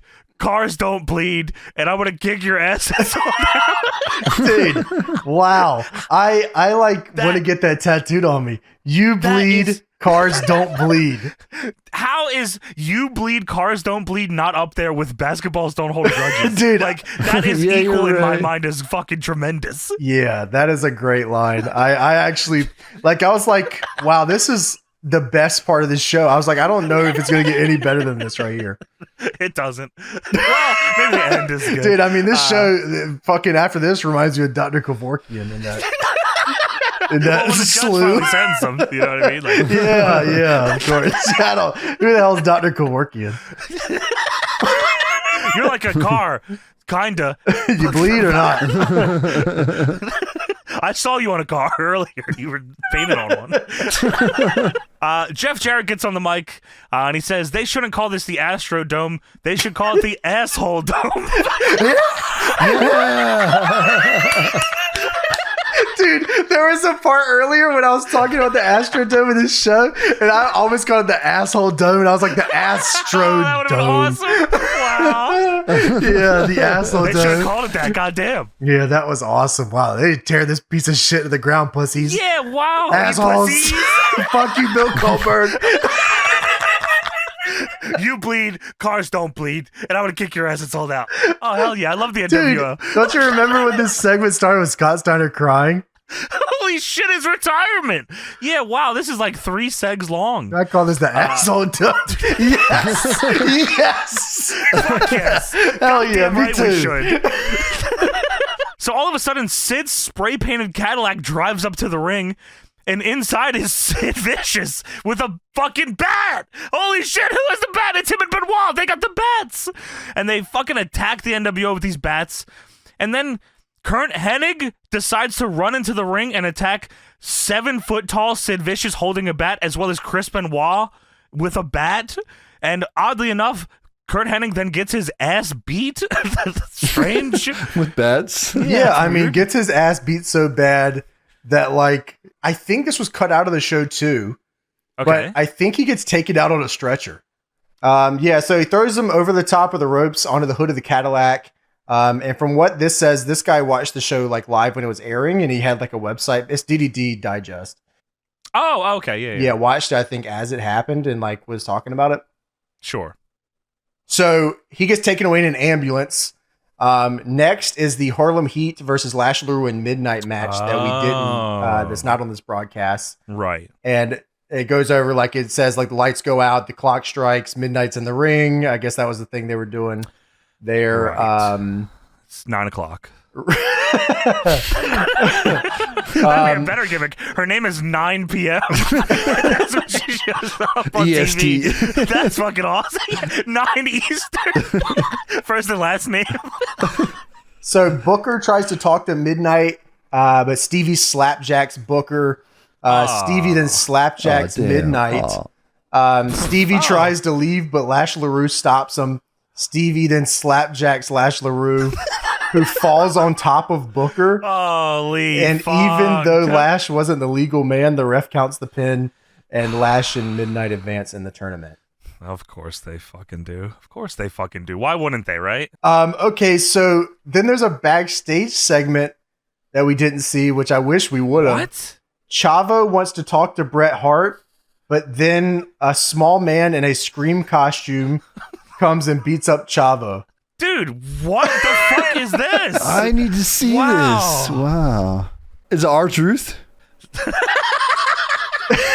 No, Cena laid him out. It was Cena. Cena compromised him yeah. to It a was permanent end. Then we go to the Revolutions promo, pre-tape. Okay, so maybe I just wasn't paying attention. I didn't realize the Revolution was an anti-America gimmick. I didn't either. I thought it was like a revolution of wrestling. That's what I thought. That's what I too. thought. Yeah. Yes. Wow. But that's probably what they thought when they started it too. From what I understand, Russo really liked the anti-America, like Canadian guys. I guess they're supposed to be Canadians too, and he wanted like Bret to do that, and Bret didn't want to do it. So Russo said, well, I'm want to do it. So he did it. I'm going to do it anyways. So yeah, he just does it with these guys. And it's the Revolution. It's Dean Malenko's filming this. Perry Saturn, the fucking franchise, Shane Douglas, and Asia are standing in front of the White House. Asia from Canada. Asia, Canadian Asia. And Shane Douglas says, we're here in front of the White House. And he says, this is the biggest symbol of corruption in America. Home of William Jefferson Clinton. The guy with scandals, the second man impeached in U.S. history, and the guy with the chick under the desk, and the guy that built his administration in lies. And Perry Saturn looks to the side, and he says, hey, here he is. And he runs off screen. He has a fishnet in his hand, and he runs off screen, and he comes back, and he's captured a man in a Bill Clinton mask. And Malenko they let this guy just hang out in front of the White House in a Bill Clinton mask? Yeah, well, that's what people do. They, they just walk around with the president's head in on. 1999, yeah. It was a protest. So Malenko unmasks this guy, and it's some dude. It's legit just a guy. And Saturn says it looked just like him. And Shane says, he's talking to fucking, I think Dean, or is it? I think he's talking to Dean about Perry. And he says, oh, he's still better than a typical American, though. You gotta love him. These are all Americans. You're all American. I gotta say this also would have been way cooler if it was Revolution on Wrestling. Dude, it would have been, and it was. It was.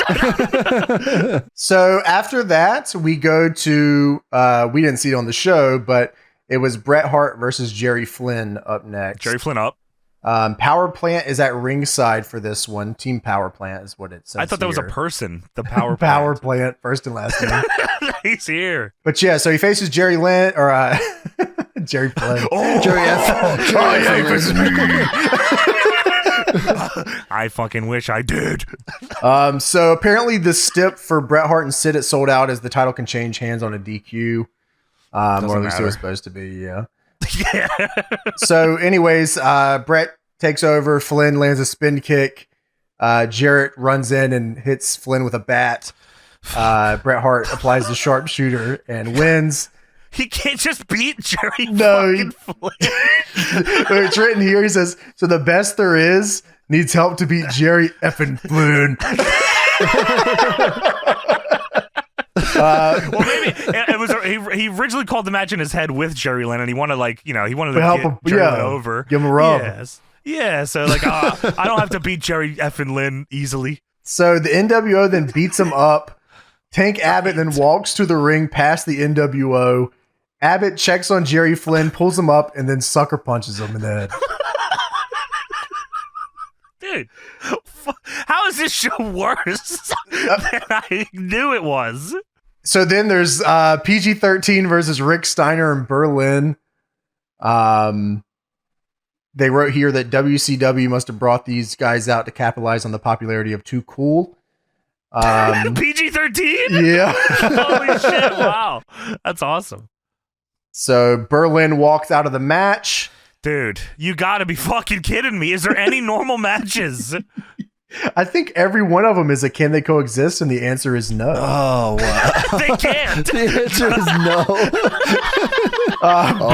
no. Berlin walks out. Steiner suplexes one of them onto the turnbuckle, puts the other one up there too, and then bellies to bellies JC Ice and pins them, and then he beats their ass after the match. So referee Billy Silverman reverses the decision and gives the win to PG-13 instead. No. PG-13 lost a handicap match and then won anyway? By referee reversal. Wow, dude. That is insane. This is fucking... I can't believe there's way more that I didn't see. There's a little bit more here. Okay. In the back, Perry Saturn talks to Jim Duggan.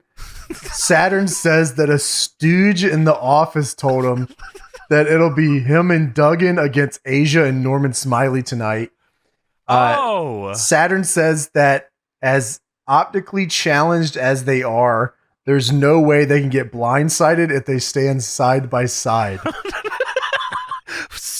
So we'll get into the actual match. This doesn't help, Mike. This doesn't help this match. Which is fucking hilarious. That's even fucking crazier now that I know that. Yeah, so that's crazy. What? There's more Mr. Douglas Goes to Washington video. enough with the fucking franchise. That's what Vince McMahon says. Yeah. And then we get to what we saw next, which was Norman Smiley and Asia versus Perry Saturn and Jim Duggan. Okay, so Duggan told him that, you're saying? Perry Saturn's told him that there's no way they can get blindsided in this match if him and Jim Duggan stand side by side when they get in the ring. Got it. Okay, understandable. Which is fucking hilarious because of what happens. That's way funnier now.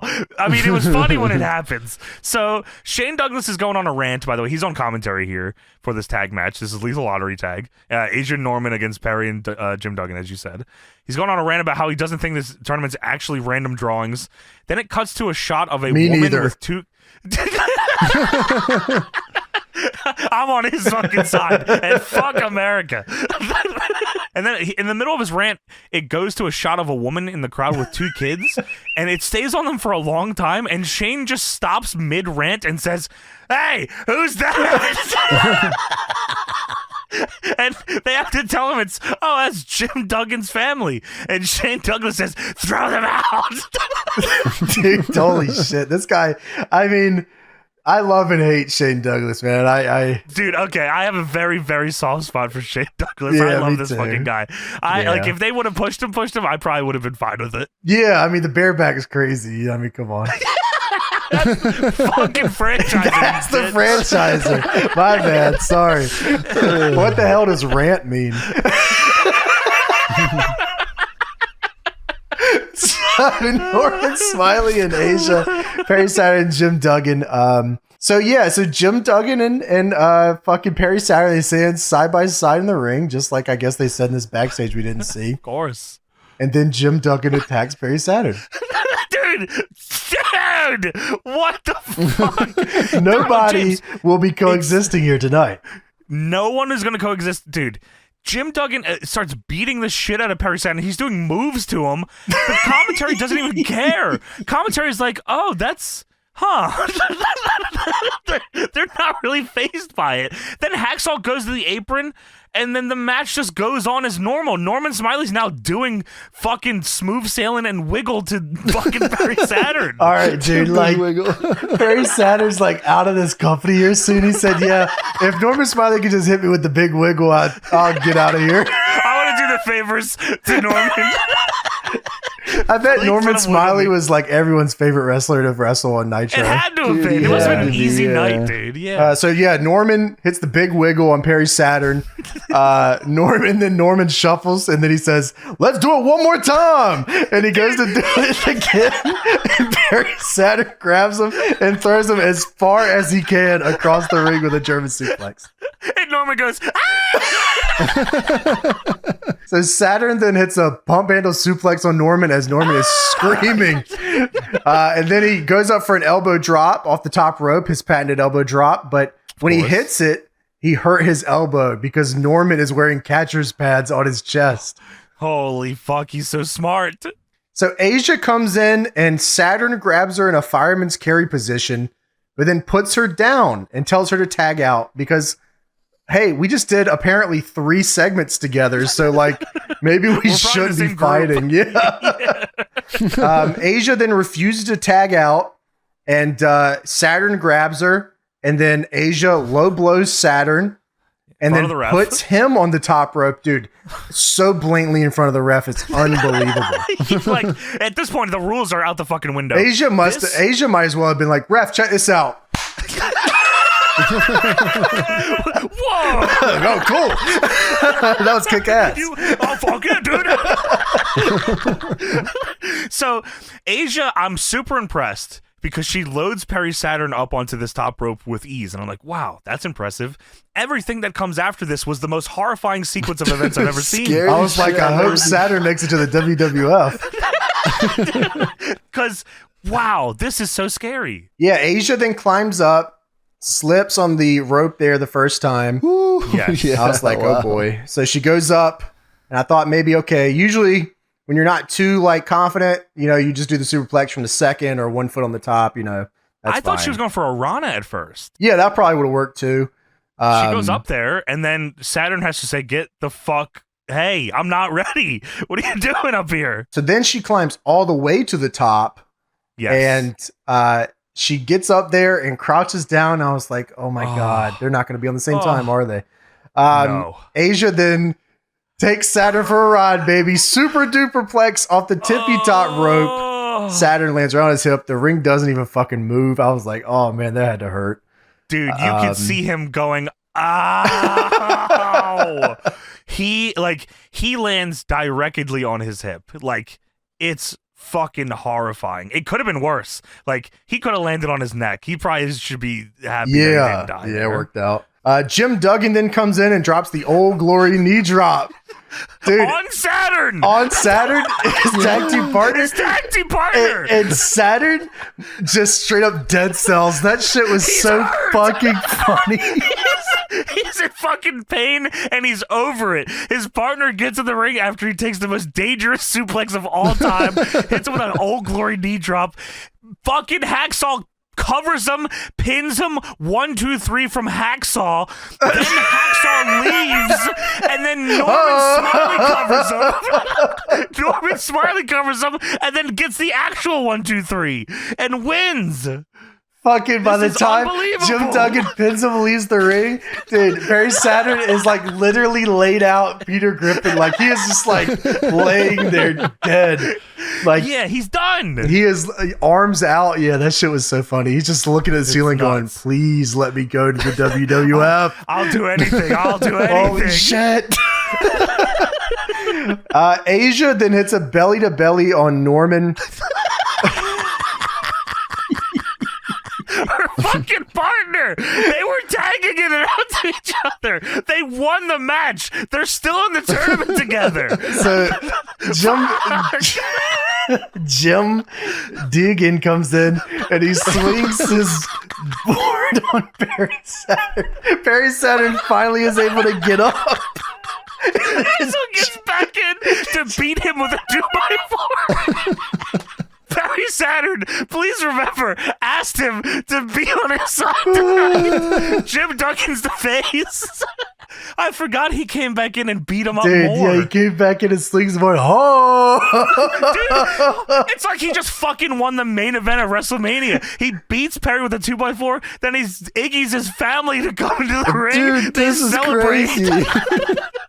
Duggan's wife and kids, I thought they were going to have pyro go off and a big fucking American flag come down. Dude, yeah. American flag. Oh, shit. Yeah. But I guess they had the flag, the other flag, Tony, already up. Sure, they already G'd up one. Yeah. Fuck you. Take this 2x4 hit. So Duggan celebrates with his family in the ring. He lost. He lost. Well, I don't know. I saw him get a visual pinfall over Barry Saturn after like his finish. I think everyone like he won the main event of Mania. He lost. I think that.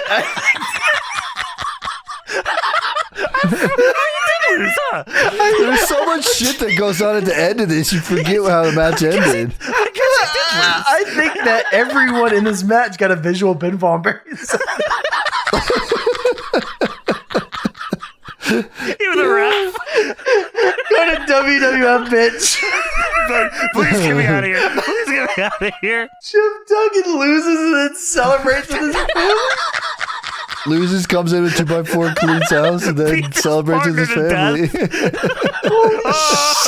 USA! And the crowd doesn't care. They love Duggan. They were super happy to see Duggan was last man standing.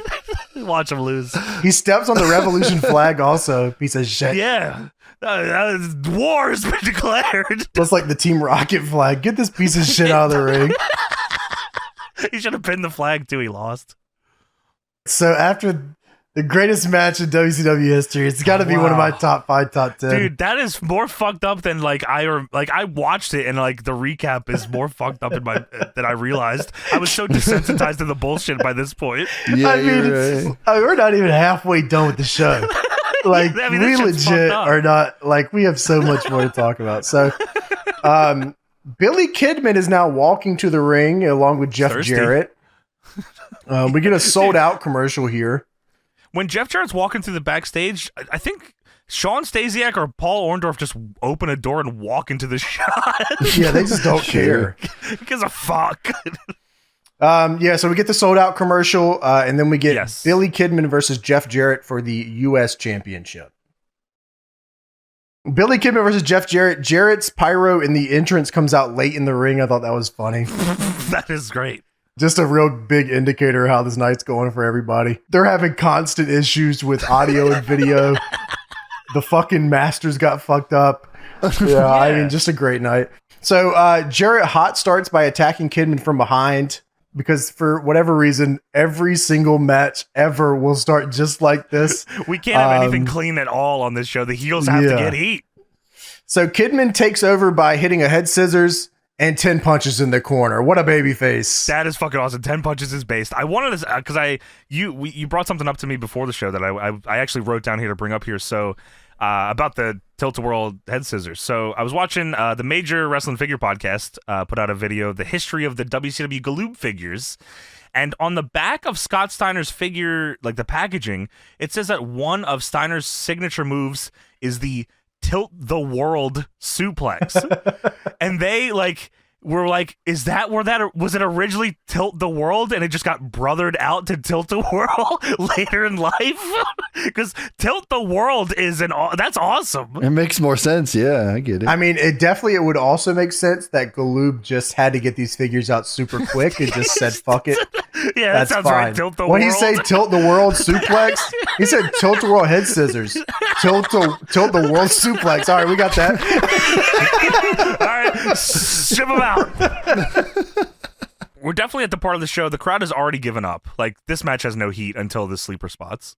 Oh my God, there's no heat on anything going forward. Yeah. Yeah. I mean, there's only so many matches you can digest. Like, I don't care how big of a fan you are. Yeah, when all of them are tag matches, where can they coexist? And the answer is no. The answer is always no. There's a point in this show, dude. Yeah, there's a point in this show where I wrote down. I said, "There's just no way." I was just like, I can't take this anymore. I think it's later. This shit anymore. Like, this shit's crazy, man. I've seen too many entrances tonight. Me watching the Royal Rumble. Just too many. Cut these down. Go down to 15. So Jarrett catapults him over the ropes to the outside. I mean, Kidman he was bumping for this one, which was very cool. He was trying his hard out here, and he got a little bit here. Yeah, so he catapults him over. Nash and Brett come down to the ring with their bats in hand. They got him back. Nash runs up, and he gets confused ringside with Billy Kidman.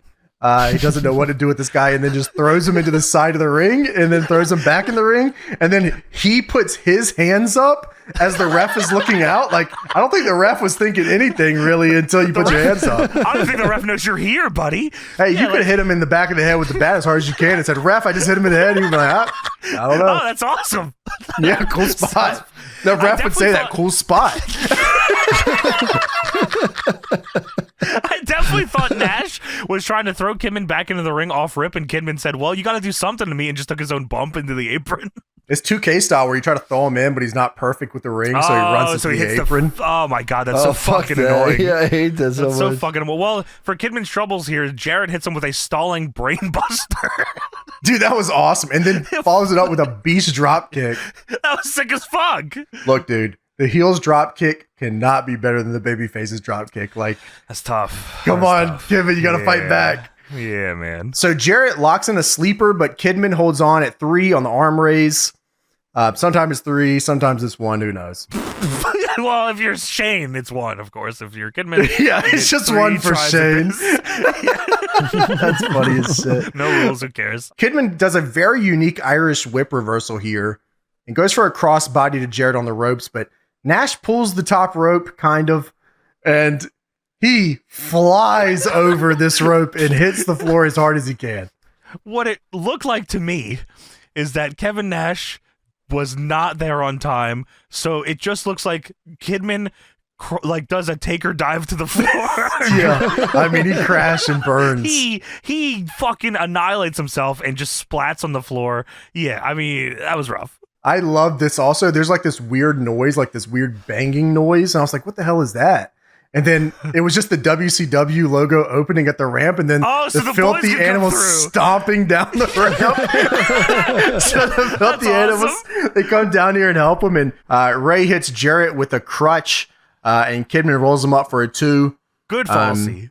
Yeah, I mean, these are all like, this whole ending sequence is pretty cool. Yeah. Jarrett goes to powerbomb Kidman. Of course, you can't powerbomb Kidman. You can't. Come on. Kidman reverses into a face buster. Kidman goes up for the shooter, but Nash hits him in the leg with a bat, and then Jarrett hits the stroke to win. That's his finisher. The stroke. He's got all the stroke around here.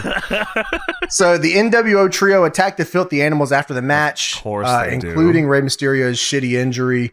And then Brett spray paints NWO on all of them in silver. And they're playing the NWO music, and each time Brett spray paints NWO, they hit the NWO. Oh, that's awesome. I didn't even clock that. That's cool. It could have been an accident, but that's what it felt like. I was like, oh, this is fucking awesome. Do they always do this? Oh, yeah, Tony, by the way, you can tell that this is not the same exact angle because it's silver. That's definitely what they said, too, when they pitched this. They were like, no, this is not the same thing. It's silver. It's a different look. And Bret Hart's in it. So now it's time for the Total Package Liz Town Hall. TP Liz. TP Liz. TPL Town Hall. So Mean Gene's in the ring, and he says, what you're about to see, in my estimation, is a total mockery, and I have the displeasure of introducing you to the Total Package and Elizabeth. So the man called Sting, that's the music that plays here. And I'm like, oh, fuck. I didn't realize this is, like, when he said a total mockery, I thought they were going to show footage of, like, Lex fucking Sting up. I didn't realize he meant a literal mockery and that Lex Luger was coming out here dressed as Sting. Yeah. How many shows have we watched where there's a guy dressed as Sting? Dude, it's been everywhere. He's we add that to the list. So Lex gets in the ring, he's hitting the ropes, and he's going, woo! And Mean Gene looks at him and says, please, give me a break. It's been a long show, dude. Yeah, I'm tired. He says, Total Package, I don't mind telling you, you have taken your sick humor to an all-time low. Address your actions that took place at Starcade, and he's tapped out. So TP looks at Gene, and he says, come on, Gene, work with me here. Because he wants this to be like he's interviewing Sting. Yeah, right. That's what he goes into. He says, TP says, what happened was, Mean Gene, the Total Package just annihilated me. The Total Package just kicked my ass. Oh,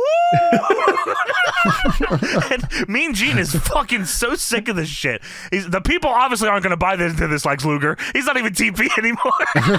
Dude, I love Mean Gene. He doesn't put up with anything. Like, you come into a segment like this, he's like, can you please fucking take a second and actually take this serious? TP says, the Total Package is the greatest physical specimen in pro sports today, Gene. Oh, 6'4". Oh, 275. Oh, 4% body fat, 232-inch waist. That's unbelievable. Wow, that's the biggest waist I've ever heard. Oh, he's unstoppable. Oh. He's taunt spamming crazy here, man. All right, Lex Luger, I don't think your waist is 232 inches. This is fucking bullshit. I mean, I was genuinely laughing as he was going through all the woos of his accolades. Like, this is fucking tremendous. And then the lights go out, and you can hear the thunder. And just in case you couldn't hear the thunder, Mike Tenay says, sounds like thunder in the background. You hear that thunder? The lights come back up, and Mean Gene is gone. And there's black roses in the ring. And you know what that means. That's, well, of course, the symbol of death, which I don't know if that means they just killed Mean Gene. He's been abducted. They killed him and replaced him with roses. They turned him into roses. I'm not sure, wow. but TP and Elizabeth just leave the ring. I love TP as Sting, by the way. Like, that was tremendous. Dude, 232-inch waist is crazy. Dude, too. he's awesome. Yeah, I mean, we talk about Luger a lot and like this run, and I think he's super underrated. Like, I think that a lot of people, when they think of Luger, they think of his initial WWF run. Sure, the red, white, and blue bus. Yeah, which, you know, like they were going to try to push him or whatever. But I genuinely think his WCW work is like, I think he's awesome. Yeah, me too. Yeah, I mean, He eventually got forgotten after the WCW ended. Like, people just forget about him, you know? Yeah, I think we'll cover it eventually, but him beating Hogan with the rack, like, yes, dude. Oh, we're all time. yeah, that was we'll an definitely awesome do that. moment. So Kevin Nash is on the phone and he's giving directions to Scott Hall to get to the asshole dome. That's why he couldn't find it. He's like, type in asshole dome in your phone. You'll find it. Can't Type find it it. in my phone. What are you talking about? I printed this off MapQuest and I don't see the asshole dome. My phone is at my house, Chico. I am calling from a payphone. I made a big mistake. I turned left when I should have turned They right. took my license a long time ago. So we have Fit Finley and Mang versus the Harris boys is what they call them. Not the Harris brothers, or the Harris They are boys. the Harris boys. You Dude, know, Harris they're boys, no de-aging them. sunglasses. What's going on here? No No sunglasses. for beards, these no kids? glasses. Well, they're Yeah. not in the powers that be anymore, Tony. Yeah, So but they now need sunglasses. These dudes always need sunglasses. they need help. Tony, so my first dude, I mean, they need a lot of things. So they need a lot, but sunglasses they yeah. need. Jail sentence. Yeah, forever. So my first thought here was, oh, they must have been working with the powers that be, and that's why they were allowed to team in this tournament. And then they say on That's what commentary, I thought too. dude, they say on commentary, yeah, they're not creative control anymore, and they don't have anything to do with the powers that be. Oh, then how How the are they fuck is teaming? this happening? How are the Harris boys a team? What? Yeah, so this is awesome. I mean, this is No, unbelievable. it is not. Dude, this is genuinely unbelievable. So Mang comes out here in a WCW shirt. Finley comes out Hold here. on, stop you for a second. You Dress with Brian I'm Knobs. gonna give anybody a chance here to guess what happens between this match before it starts. Oh, I mean, 1 second. They have to be able to Guess. coexist. They have to Will be able to. will they get along? The surely they answer? coexist. Yes. All right, lock in your answers. Time's up. Listen. All right, so you don't have much time. Mang comes out here in a WCW crew shirt, and Fit Finley is here in Roman Reigns attire, and Fit Finley and This Mang. is fucking insane. and Mang are in the ring, and then Fit Finley attacks Mang from behind before the other dudes. The other dudes are not even out here yet, and then the ref calls for the bell. The bell rings. Oh, The match has yes. begun. And I'm like, maybe I got confused like earlier, and this is like a Tank Abbott Shane thing where it's just Finley versus Mang. But no, Mang and Finley are fighting. It's an unbelievable wide shot now because here comes the Harris boys. And they're just fighting the whole fucking time. Dude, Russo is a genius, bro. Like, just when I thought they have to be able to work together, no, they can't. We got him with the old quadruple swerve where Holy they shit. think we're gonna swerve them, but we don't swerve them, but then we do swerve them. They got me again. No one ever saw it coming. So Fit Finley and Mang are in the ring hitting each other as hard as they possibly can. The They're tag Harris, team partners, by the way. They're on the same team. they're on the same team. For and a it's- shot at the tag titles. I just can't even believe what I'm looking at. I said, how is this going to end? Well, Mang and Finley fight to the outside, and they get counted out. They fight up the aisleway. The referee counts to 10. The match is over. The Harris boys win. And you would think that we would be moving on. But for some reason, I then watch Mang and Finley fight to the tune of the Harris boys theme song for 4 to 5 minutes. Dude, like, at some point, it's so fucking funny. Wow. So, like, they're clubbing each other, and, like, I think they're even confused. I'm like, why the hell is this still going on? Because What do we do? very obviously something's supposed to happen, but it's not happening. Yeah, so at no. one point, Fit Finley is legit just giving Mang, like, uppercuts. Just like, right in his throat. Yeah. What the fuck is going on? Oh, man, that shit's funny. And they keep cutting back to shots of the Harris boys in the ring with the referee, like, stopping them from leaving. They're confused because They're have confused. something I'm to do confused. here. There's a spot here that we're missing that I guess the cue was fucked up on. So we watch Mang and Finley fight forever. Then the lights go out. And I'm like, oh, what could this be? Dude, the Sting? lights have gone out so fucking much tonight. One, because the NWO. So the lights are out. Shivani says, what in the world? And Heenan says, What do you mean, what in the world? The lights have gone out all night. And Bobby Heenan, who is so over this with very little care, says, got me. Ain't that the truth? Let them know, brain. And then the fucking lights come back up. The Harris boys are hugging, like they're kind of selling into the middle turnbuckle opposite of each other, and a man with long blonde hair and a hat runs very quickly out of the ring because he's not supposed to fucking still be in the ring.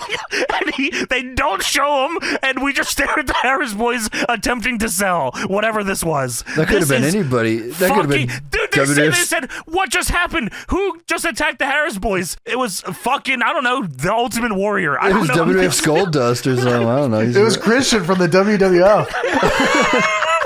should have said that. Dude, that guy looked like he had a gothic lifestyle. Dude, WWF's Christian. Holy shit. Lifestyle. Dude, this shit's so funny because the lights go out and there's a blue strobe in the ring and like you can't see anything, and Heena's like, yeah, got me, I don't know. And all of a sudden you just hear, and it's someone fucking sprinting down this ramp, and he hits the ring, and then you see him as he leaves, and then it's like looking at the Harris brothers when the lights are back on, yes. And then you just hear him running back up the ramp. That shit is so fucking funny. Everybody in the crowd is just looking at the ramp. They're watching him run away. Because he's in the ring. We saw him. The way that this works is they have to open and close the logo. So this guy runs down, they open it and close it. Then he comes back up, open it and closes it. Dude, I like that thought. He's like waiting there by the logo. I gotta hit my cue, but it's like it's like when you're trying really to go slow. backstage in a fucking SmackDown game, and you gotta wait for it to go from red to green, so you're just sprinting. Yeah, you're sprinting into it. That is fucking crazy. Yeah. What the fuck? This is a $1 billion company, man. Dude, so fucking funny. There's a guy in the crowd who stands up and puts his arms up. It's like, what the fuck was that? Was that WWF's Christian? Holy shit. That's a Vampire Warrior. He's fucking and sucking. Oh my god, that was fucking Grangle. Was that the Gooner? So they go backstage. David, Flair, and Daphne are. Is that what this is? That's a great They're at question. someone's house, a hotel. I don't know where they're at. Yeah, they're just somewhere mysterious. David, Flair, and Daphne are watching the movie Natural Born Killers. Do you know why I know this? Why's that? Because David says, "What could we be? Some natural born killers?" Oh, okay. Yeah, there it is. They even static the Tron before they cut to this. So, like, I don't know if this was them hacking into the show. You would assume they're in the building, James, because they're on the show. Yeah. Oh, yeah, you're right. But this is definitely some reference to something. It could be the movie Natural Born Killers. That would be a good guess. What the fuck are you talking about, buddy? I don't know. We could be some natural born killers. Like, yeah, I mean, they couldn't be any more on the nose ever. Daphne says, I love this movie. Mickey and Mallory, we could be David and Daphne. You are David and Daphne.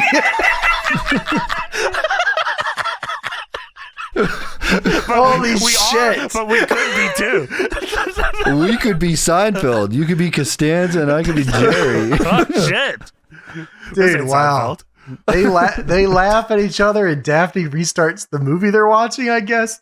They have enough time before their match. Someone's got to know. Yeah. Someone's got to know what this is a reference to. I mean, Russo is a big movie buff, not Natural Born Killers. Not Natural Born Killers. I'm talking about like the scene. Yeah, like where they cut it's a scene in Natural Born Killers.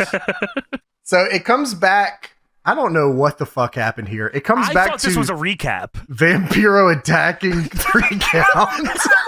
Dude, in the ring? It just like in the middle of like whatever's going on. I don't know what's happening. He's kicking 3 counts ass, and he's sent Shannon Moore and Shane Helms to the floor, and now he's pushing Evan Courageous around and arguing with the ref, and Mike Tenay yells, "Is this a lethal lottery match?" It beats me. What is happening? Dude, Jeff Jarrett really fucked everything up by pulling that cable. Yeah, man, I guess so. It fucked up all their notes too, Tony. And Tenay says, "Are Vampiro and Evan Courageous a team?"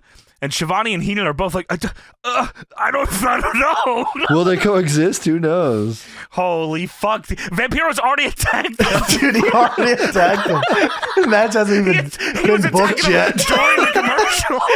It got booked after the beatdown. Let's see if they can coexist after this fucking fight they just had. If anyone wants to know why the coexist angle is dead in the water, just watch this fucking show, please. Dude, you know why they coexist? Because it's for the tag titles. That's why. That's all you gotta do. They want gold. Dude, they want belts. any wrestler should be on a team with another wrestler. Like that is not the dude your love. They job. just wanted the belts. Dude, I your remember job. talking to somebody on a DVW show. I can't remember who it was. Maybe, I don't remember who it was, but it was just sure I like know who it was. they're like, why are these guys tagging together? And we said, why wouldn't they tag Why the fuck together? not? And he's like, I've never thought about it like that, but I guess you don't have to tag with just your friends. I'm like, no, you don't. No, it's business. Because This you're is a sport. booking a match. Come on. You want to get paid tonight, right? So take Yeah, the booking. man.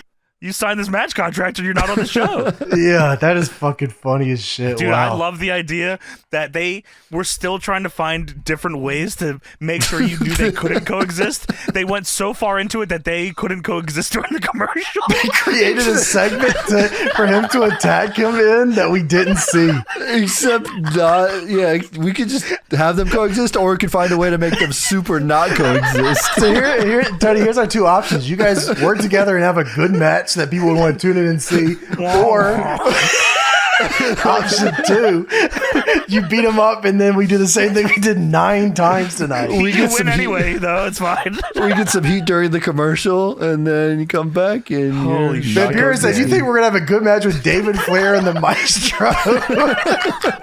That's what he was really mad about. I'm going to fucking have a better match with 3 count now. They were supposed to work together, but Vampiro went out there and attacked him and said, I'm not Started working shooting. together. He called it on his own. We're not coexisting. I can't fucking do this. Where's my music? Hit my fucking music. Something's going to happen. Oh, technical difficulties here. We're trying to produce this in That's what happened. original format. Vampiro joined 3 Count in the Ring to do their song. And he said, whoa, what son's going to happen? My music. Come on. What are we doing? Shannon Moore said, what the fuck? You shit your fucking pants. Fuck you. Oh my God. Tony Schiavone's in the back. Well, in pro wrestling, they're waiting for their music The before time for the music match. is over. Nina says, that guy just shit his pants?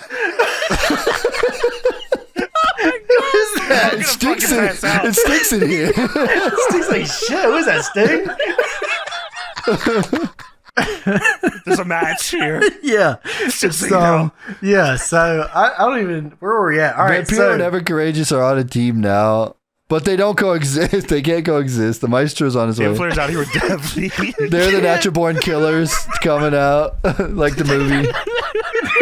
that's your favorite movie. They've seen it twice in 10 minutes somehow. They could be David and Daphne if they They wanted. could be David and Daphne if they wanted to be. If they could coexist, can they? I don't know. David No- and no Daphne way. coexist. Yeah, they could be David and Daphne if they could coexist. I like that. A good angle. It's not that they will can't. coexist, it's that they won't coexist, but we're going to find out how they don't coexist.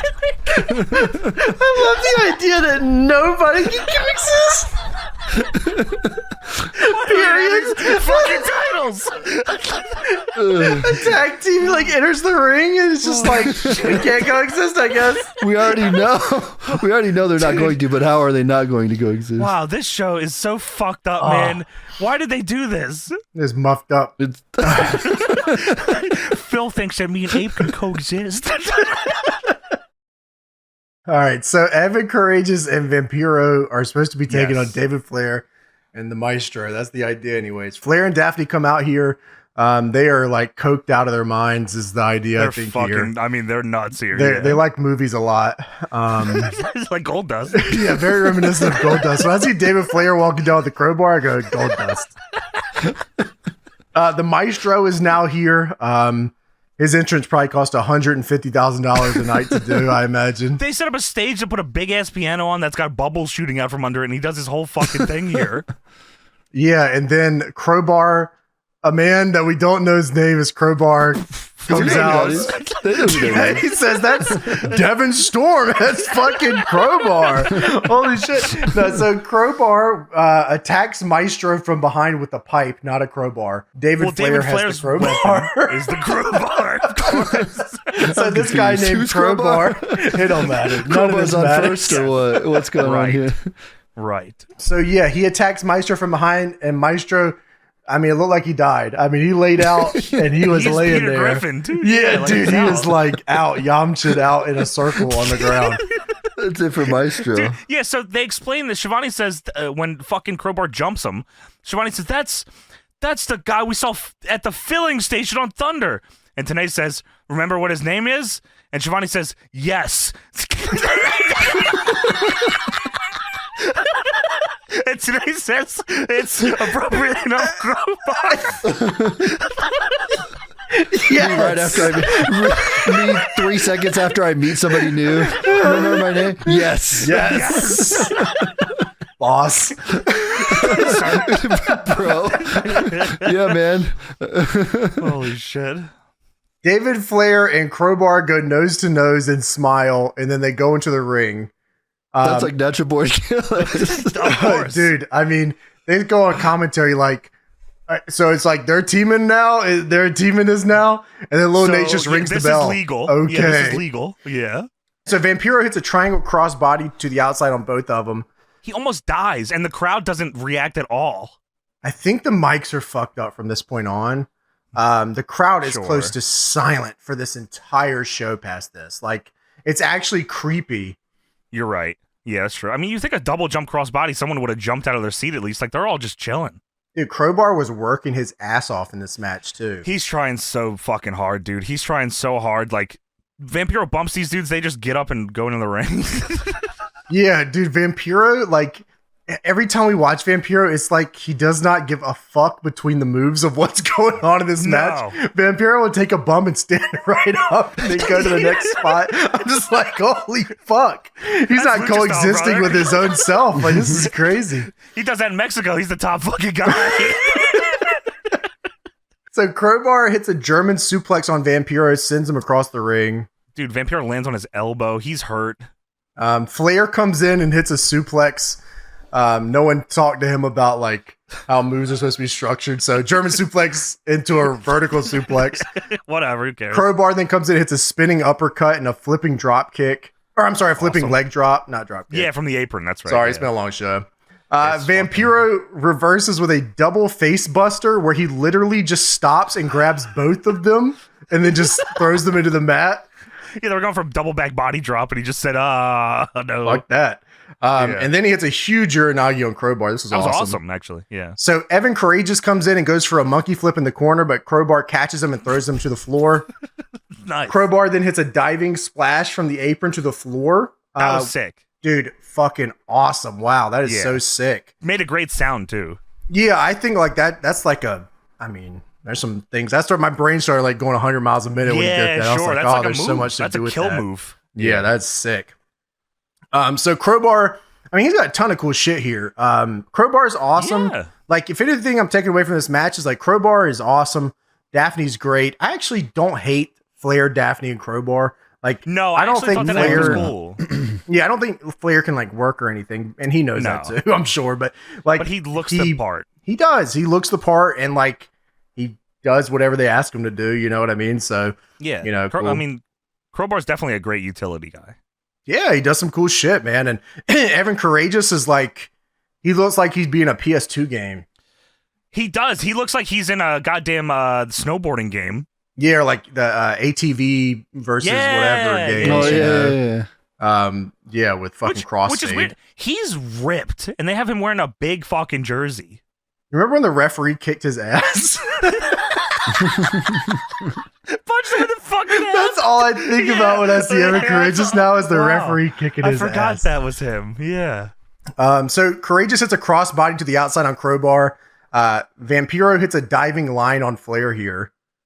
Okay, so fucking Evan Courageous is on the top to dive onto the floor on Crowbar. David Flair runs up to him and cut him off. I'm guessing he was not supposed to because he hits the buckle. Evan Courageous looks at him, looks at Crowbar, dives on Crowbar, and then David Flair is standing there looking like a complete fucking asshole. David Flair says, "Sorry, brother." And then he gets hit with the diving clothesline. But David Flair isn't legal, or Vampiro isn't legal. One of them's not legal. Dude, I love this. Vampiro hit the diving line on him, goes for the pin. He's on it forever. Fucking Evan Courageous comes in and says, "What are you, fucking dumb or something? That's not a legal guy."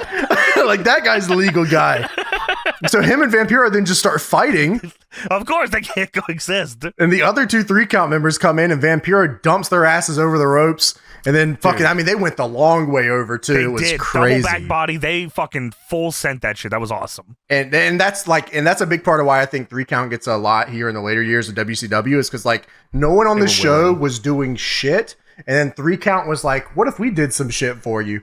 And like same thing with like Vampiro and like Crowbar even. Like they all get like pretty considerable time on TV because like they were willing to do that kind of shit, you know? That's true. Yeah, I mean, they in full sent they did. And Vampiro decided he wanted to try to end Evan Courageous' career here. Yeah, I mean, Vampiro dumps him over the ropes and then fucking just throws Courageous too. See ya. Dude, he mother effing bombs Evan Courageous onto 3-count, but he doesn't like throw him far enough, so Evan Courageous' back of his head hits the fucking apron. Yeah, and then Vampiro with his shitty jars, Crowbar grabs him. Him and Flair grab him, and Crowbar hits double leg drops to Vampiro's dick and balls. Jeff Hardy style, yeah. And Vampiro ends up kicking Crowbar out of the ring somehow. I guess like that didn't hurt too bad. That's what I was talking about with Vampiro, where it's like you got double leg drop on your dick and balls, and he just gets up. All right, now time to get out of here. So yeah, super kick. Vampiro then hits the nail in the coffin, but Crowbar comes in and hits him with the pipe as the ref is distracted. Crowbar then puts Flair on top of Vampiro, and they win the match.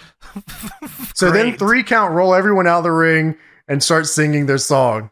Dude, they get everyone out and G up for the music, and that's like, but the finish is so fucking, like, they don't even do this right. So it's fucking Shannon Moore and Shane Helms and Evan are on the apron, distracting the ref as Crowbar's doing his shit. He hits fucking Vampiro with the pipe and puts David Flair on him. It's like this finish was all over the place. I'm sorry if I didn't explain it correctly. It was just a lot. Dude, okay, this is a whole fucking show, but I'm glad I wrote it down because I would have forgot it otherwise. But I was so confused at why they did it this way. So fucking 3 counts distracting the ref. The business has been done. David Flair's on top of Vampiro.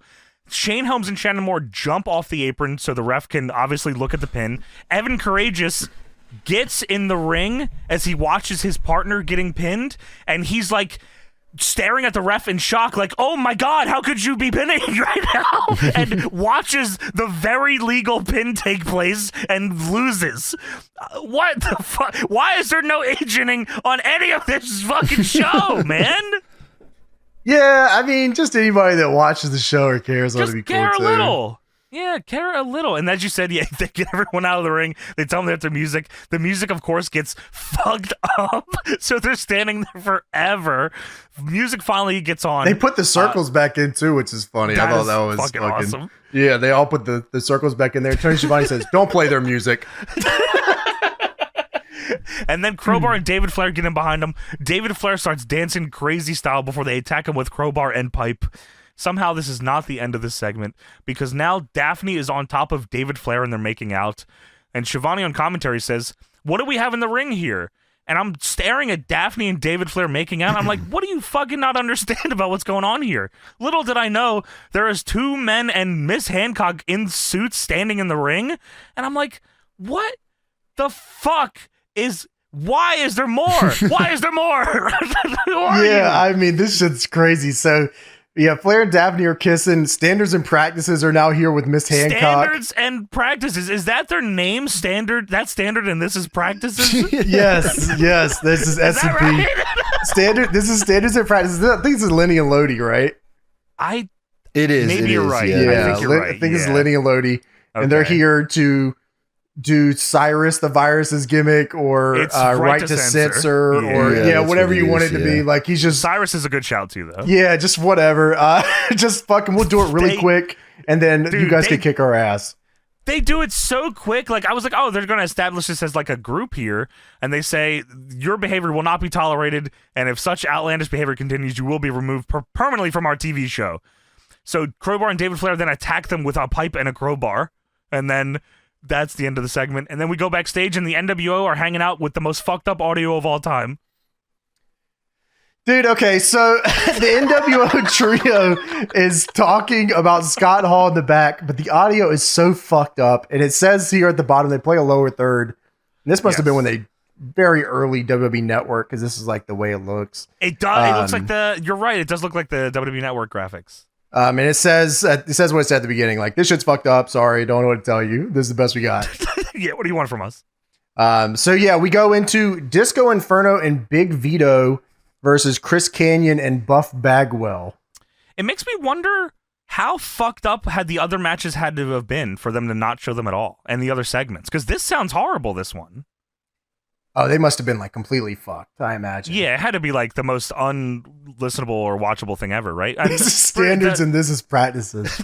I swear that's what I thought it was. That is funny as shit.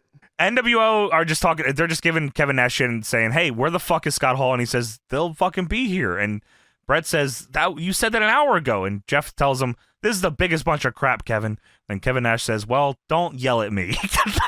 And then we go to a fucked up audio Disco Inferno entrance for another lethal lottery match. There is something so unbelievably funny that I couldn't wait to hear James talk about it. Dude, I'll be honest with you, man. In big ass I've been bold looking letters. forward to this since I watched the show. Okay, so Disco Inferno and Big Vito versus Chris Kanyon and Buff Bagwell. Fuck those dudes. Johnny the Bull comes out here with a big cheese sandwich. Dude, before they even fucking show him, they fucking do the entrances, and Shivani says, I mean, he's deadpan here. He says, I can't believe what I'm seeing. Johnny the Bull has a sandwich. This shit means something to me, man. I couldn't believe what I was fucking hearing. Johnny the Bull has a sandwich, and Tanay says, it's a cheese sandwich, Tony. And I'm like, what is going on? What does this have to do with anything? Dude, cheese sandwich Dudley. Big ass, comically large cheese sandwich. Funniest shit I've ever seen in my entire life. And by the way, Chris Champagne Canyon comes out, and his nameplate says his name, and it says with two ladies. That is fucking tremendous. This is, by the way, this is where I learned, because it runs down the people in the Lethal Lottery that have moved on, and they said like Lash LaRue and Midnight, and I was like, when the fuck did Lash LaRue and Midnight fight on this show? Okay, that makes sense. Sure. But yeah, so then that's where I looked it up. And I also wrote down here, how the fuck is anyone supposed to care about a Disco Inferno match this late into a 3-hour show? I mean, God forbid at all, let alone this to the like, fucking you show. guys are really like setting this up for failure. This is well, crazy. they knew Johnny Stamboli with the sandwich gimmick was going to really put it over the top. Dude, he was going through that thing too. He's flipping through it like it was money. He said, oh, hell this yeah, guy cheese. has a sandwich gimmick, man. That's awesome. And it makes him shit his pants sometimes. And they lock him in a room or whatever. Well, they say on commentary here that like he's trying lactose to intolerant. He's trying to rizz up the girls with the fucking sandwich. Dude, I mean, you're getting me with the sandwich. Yeah, so match fucking sucks ass. Tony Marinara and Johnny the Bull I love rizzing the up. Yeah, Tony Marinara, which is my preferred name for this guy. Tony Marinara and Johnny the Bull are rizzing up Canyon's ladies. So Canyon goes out there and grabs them. And then Kanyon just leaves the fucking match. He could not coexist with Buff Bagwell. Dude, he couldn't coexist because Buff Bagwell's boys wanted to fuck his girls. So again, they can't coexist. Fuck! I can't fucking believe what I'm watching here. And then I gotta watch a 2-on-1 Buff Bagwell match. No! He wins. This is fucking ridiculous. And Shivani says, yeah, what about Johnny the Bull on the outside trying to coerce some women with a cheese sandwich? Yes, it happened on Nitro. That's my everyday life. Hello, ladies. Dude, later on, Shivani says, now there's Johnny the Cheese Sandwich Bull. Dude, yes, holy shit, I wrote that down. That was awesome. Fuck? Yeah, so Buff Bagwell starts kicking Disco and Vito's ass by himself. Easily. Vito hits a super kick on Buff and then does the most egregious taunt of all time. He lets it fly. Dude, Vito hits a suplex and then does Buff's taunt. His strut. That's awesome. Disco comes in and hits an atomic drop in a line. This guy fucking sucks. Tony Marinara then helps wrap Disco's fist in a chain. And Disco accidentally hits Vito with the chained fist. And then Buff hits the blockbuster on Vito and beats these dudes. Dude, it is so late into the show and I'm watching a Disco Inferno angle. End this, please! End this! End this, please! Fuck! Well, don't worry, Jace, Tony Marinara and Disco are arguing, and then Disco gloms Buff with a chain from behind, and then Buff and Johnny the Cheese Sandwich Bull, Stamboli, and Tony Marinara all stomp out Buff, and Tony Marinara says, "That's enough," and then they all leave. Holy shit, all right. So, All right! Kevin Nash is walking to the ring with a bat. Did you guys know that they use bats? They're silver bats. And tonight, Tenay says, "Where's Scott Hall?" He's not here. He will not ever be here. He'll be here in a few fucking months, but not anytime soon. So Kevin Nash takes on Sid Vicious and The Wall 2-on-1. Yeah, so... My first thought was, oh shit, they doing something with The Wall? Dude, okay, I thought so too. I'm guessing that very quickly fell apart when Nash realized that this guy's the GOAT and he doesn't want to fuck with him. Put this guy down the card. Now. Down the card. So yeah, Nash comes out with You Jarrett saw him and wrestle Brett. with the shirt off. He said, no fucking way, dude. Dude, yeah, hell no, dude. Nash gets on the mic and he says, much to my chagrin, and Jarrett stops him to say something, and Nash gets back on the mic. I don't know why he did that. And he says, Scott hasn't arrived yet. So if it's all right with Bill Bush and the rest of them, I'd like to have an honest couple of minutes. I know Scott's on the way to the building. You know, I think this is kind of last second, to be honest. I think we should get some kind of leeway.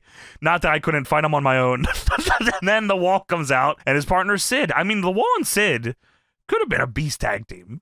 I mean, the Wall looked great here. He looks awesome. Yeah, he looks sick great. as fuck. I loved how he looked in TNA.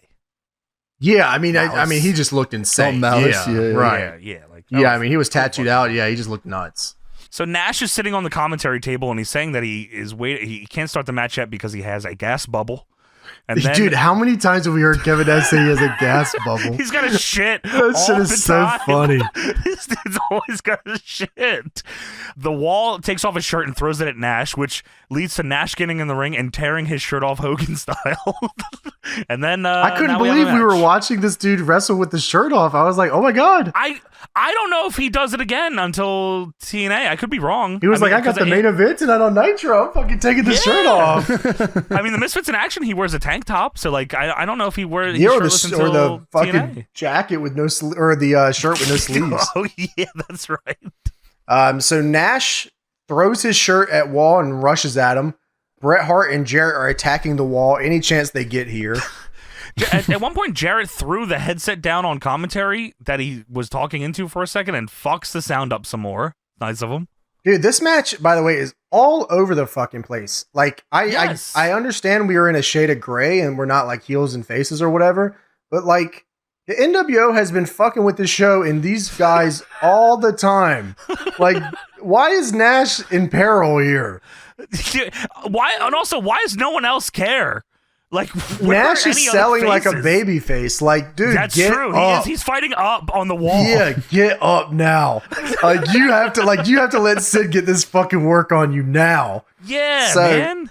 It breaks down and everyone is in the ring.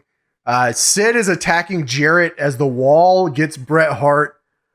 Nash hits the Wall with a bat and the ref counts the pin. What the fuck? Dude, Like, okay, so they tried to explain it as when Sid got in, he pushed the ref to the floor, so the ref didn't see any of this. Okay. Until Brett goes out to put him back in the ring. But, so, okay, the ref is on the floor, and Tenay Brett gets in and This hits is the wall an with the bat. NWO match, buddy. You know some Yes, shit happened. Yes, right, exactly. Brett gets in and hits the wall with the bat. Tenay says, "Oh, the ref is nowhere in sight." I mean, like clockwork, the cameraman on the floor slowly pans over to show the ref kneeling next to the apron waiting to get in. and then Nash hits the wall with the bat too. Brett puts the ref in the ring. Nash gets the win. So Nash beat the wall and Sid Vicious. All right. and James, they announce it as the winner is Kevin Nash. And So Kevin Nash Nash advances in the tag title tournament by himself. Kevin Nash is selling like a babyface and then still wins by Is cheating. he tag champ or not? No, he's not tagged yet. They stripped him to do the tournament. Okay, He right. gave the belt to JJ Dillon. Okay, got it. Scott Hall still has his belt. Yeah, I was gonna say he definitely does. Scott yeah. Hall definitely doesn't even take the belt home. I'm sure they have it. That's fucking probably true. So Nash then goes for the jackknife on Sid because he is a heel. But Benoit is here to make the save, and Yay. he fucking starches Nash, dude. That shit was This is awesome. Dude, his Yeah. fire up here is awesome. He fucking takes out Nash. His punches on Brett in the corner. I was like, oh shit, okay. Dude, I mean, I don't know what like WCW looks like in the next couple of years if it stays alive, but if Benoit didn't leave, I imagine he would have been like a top guy there. I mean, they put the belt on him. I don't know how long he would have had it for.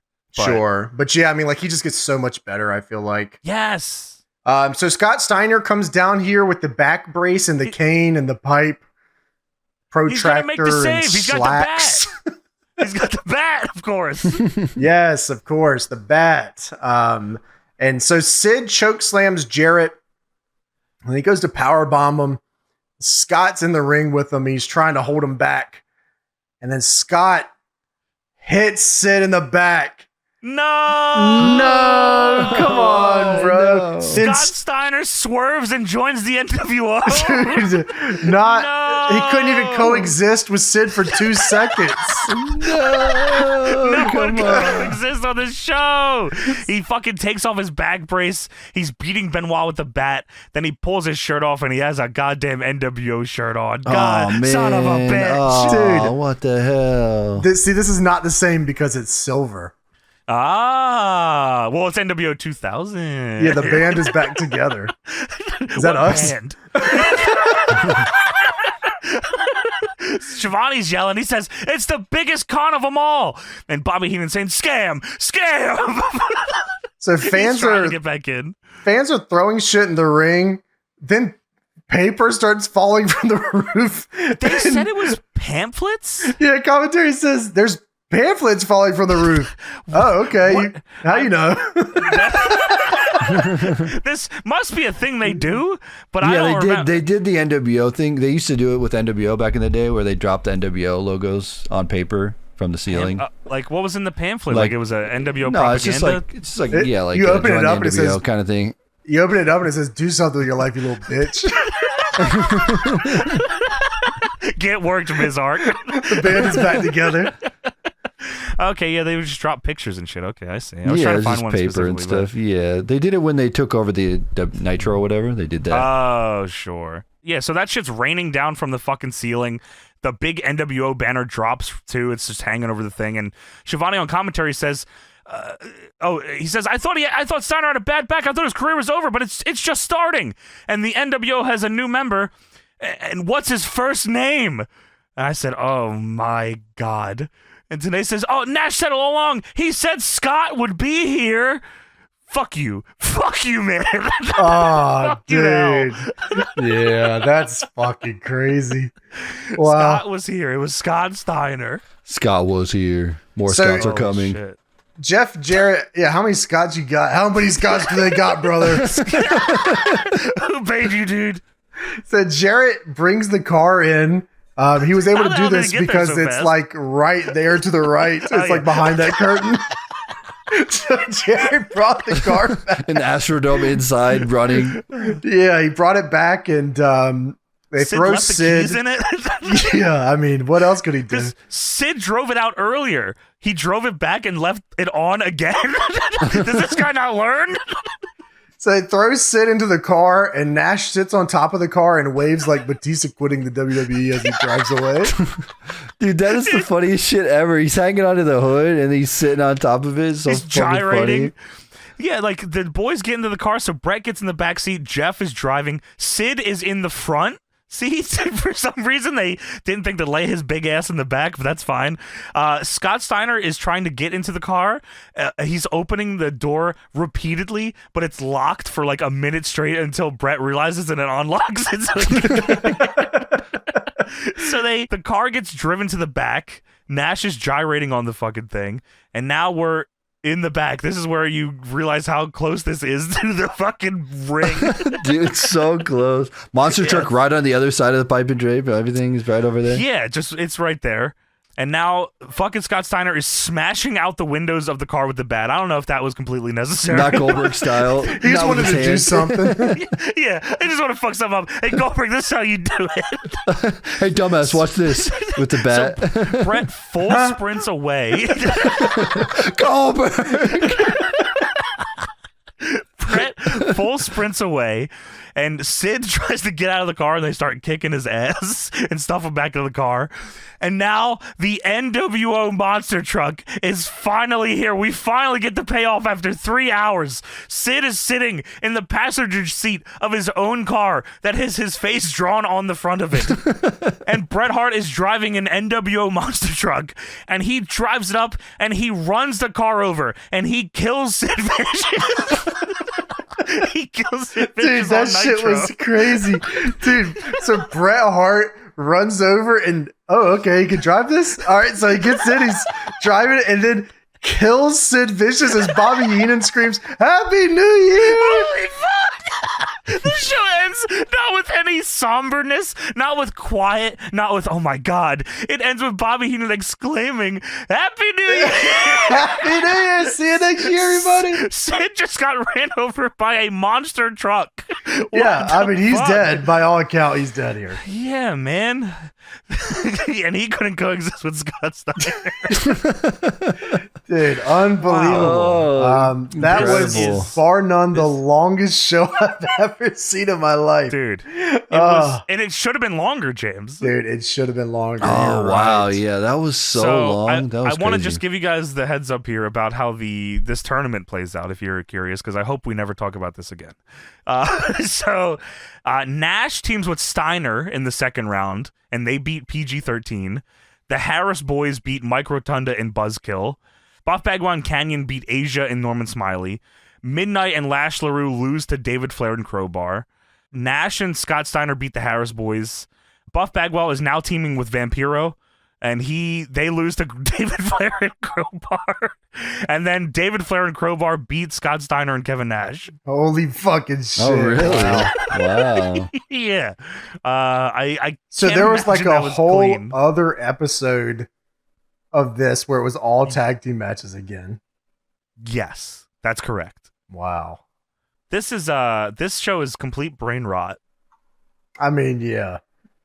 But like, I'm glad we experienced it together. I Just had a great fucking time. Me too. Do the two teams, 4 teams, 2 face off, then they finals, and then you got champion. You do I'm 8. the booker, you fucking asshole. Yeah, but you're not, because your booking sucks. Fuck you, bro. Fuck you, bro.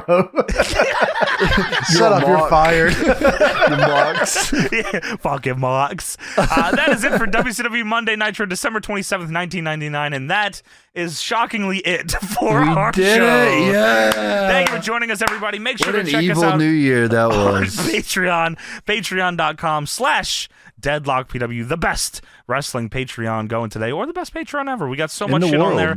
If you like this podcast, if you're still listening to this podcast after this episode, I really appreciate that.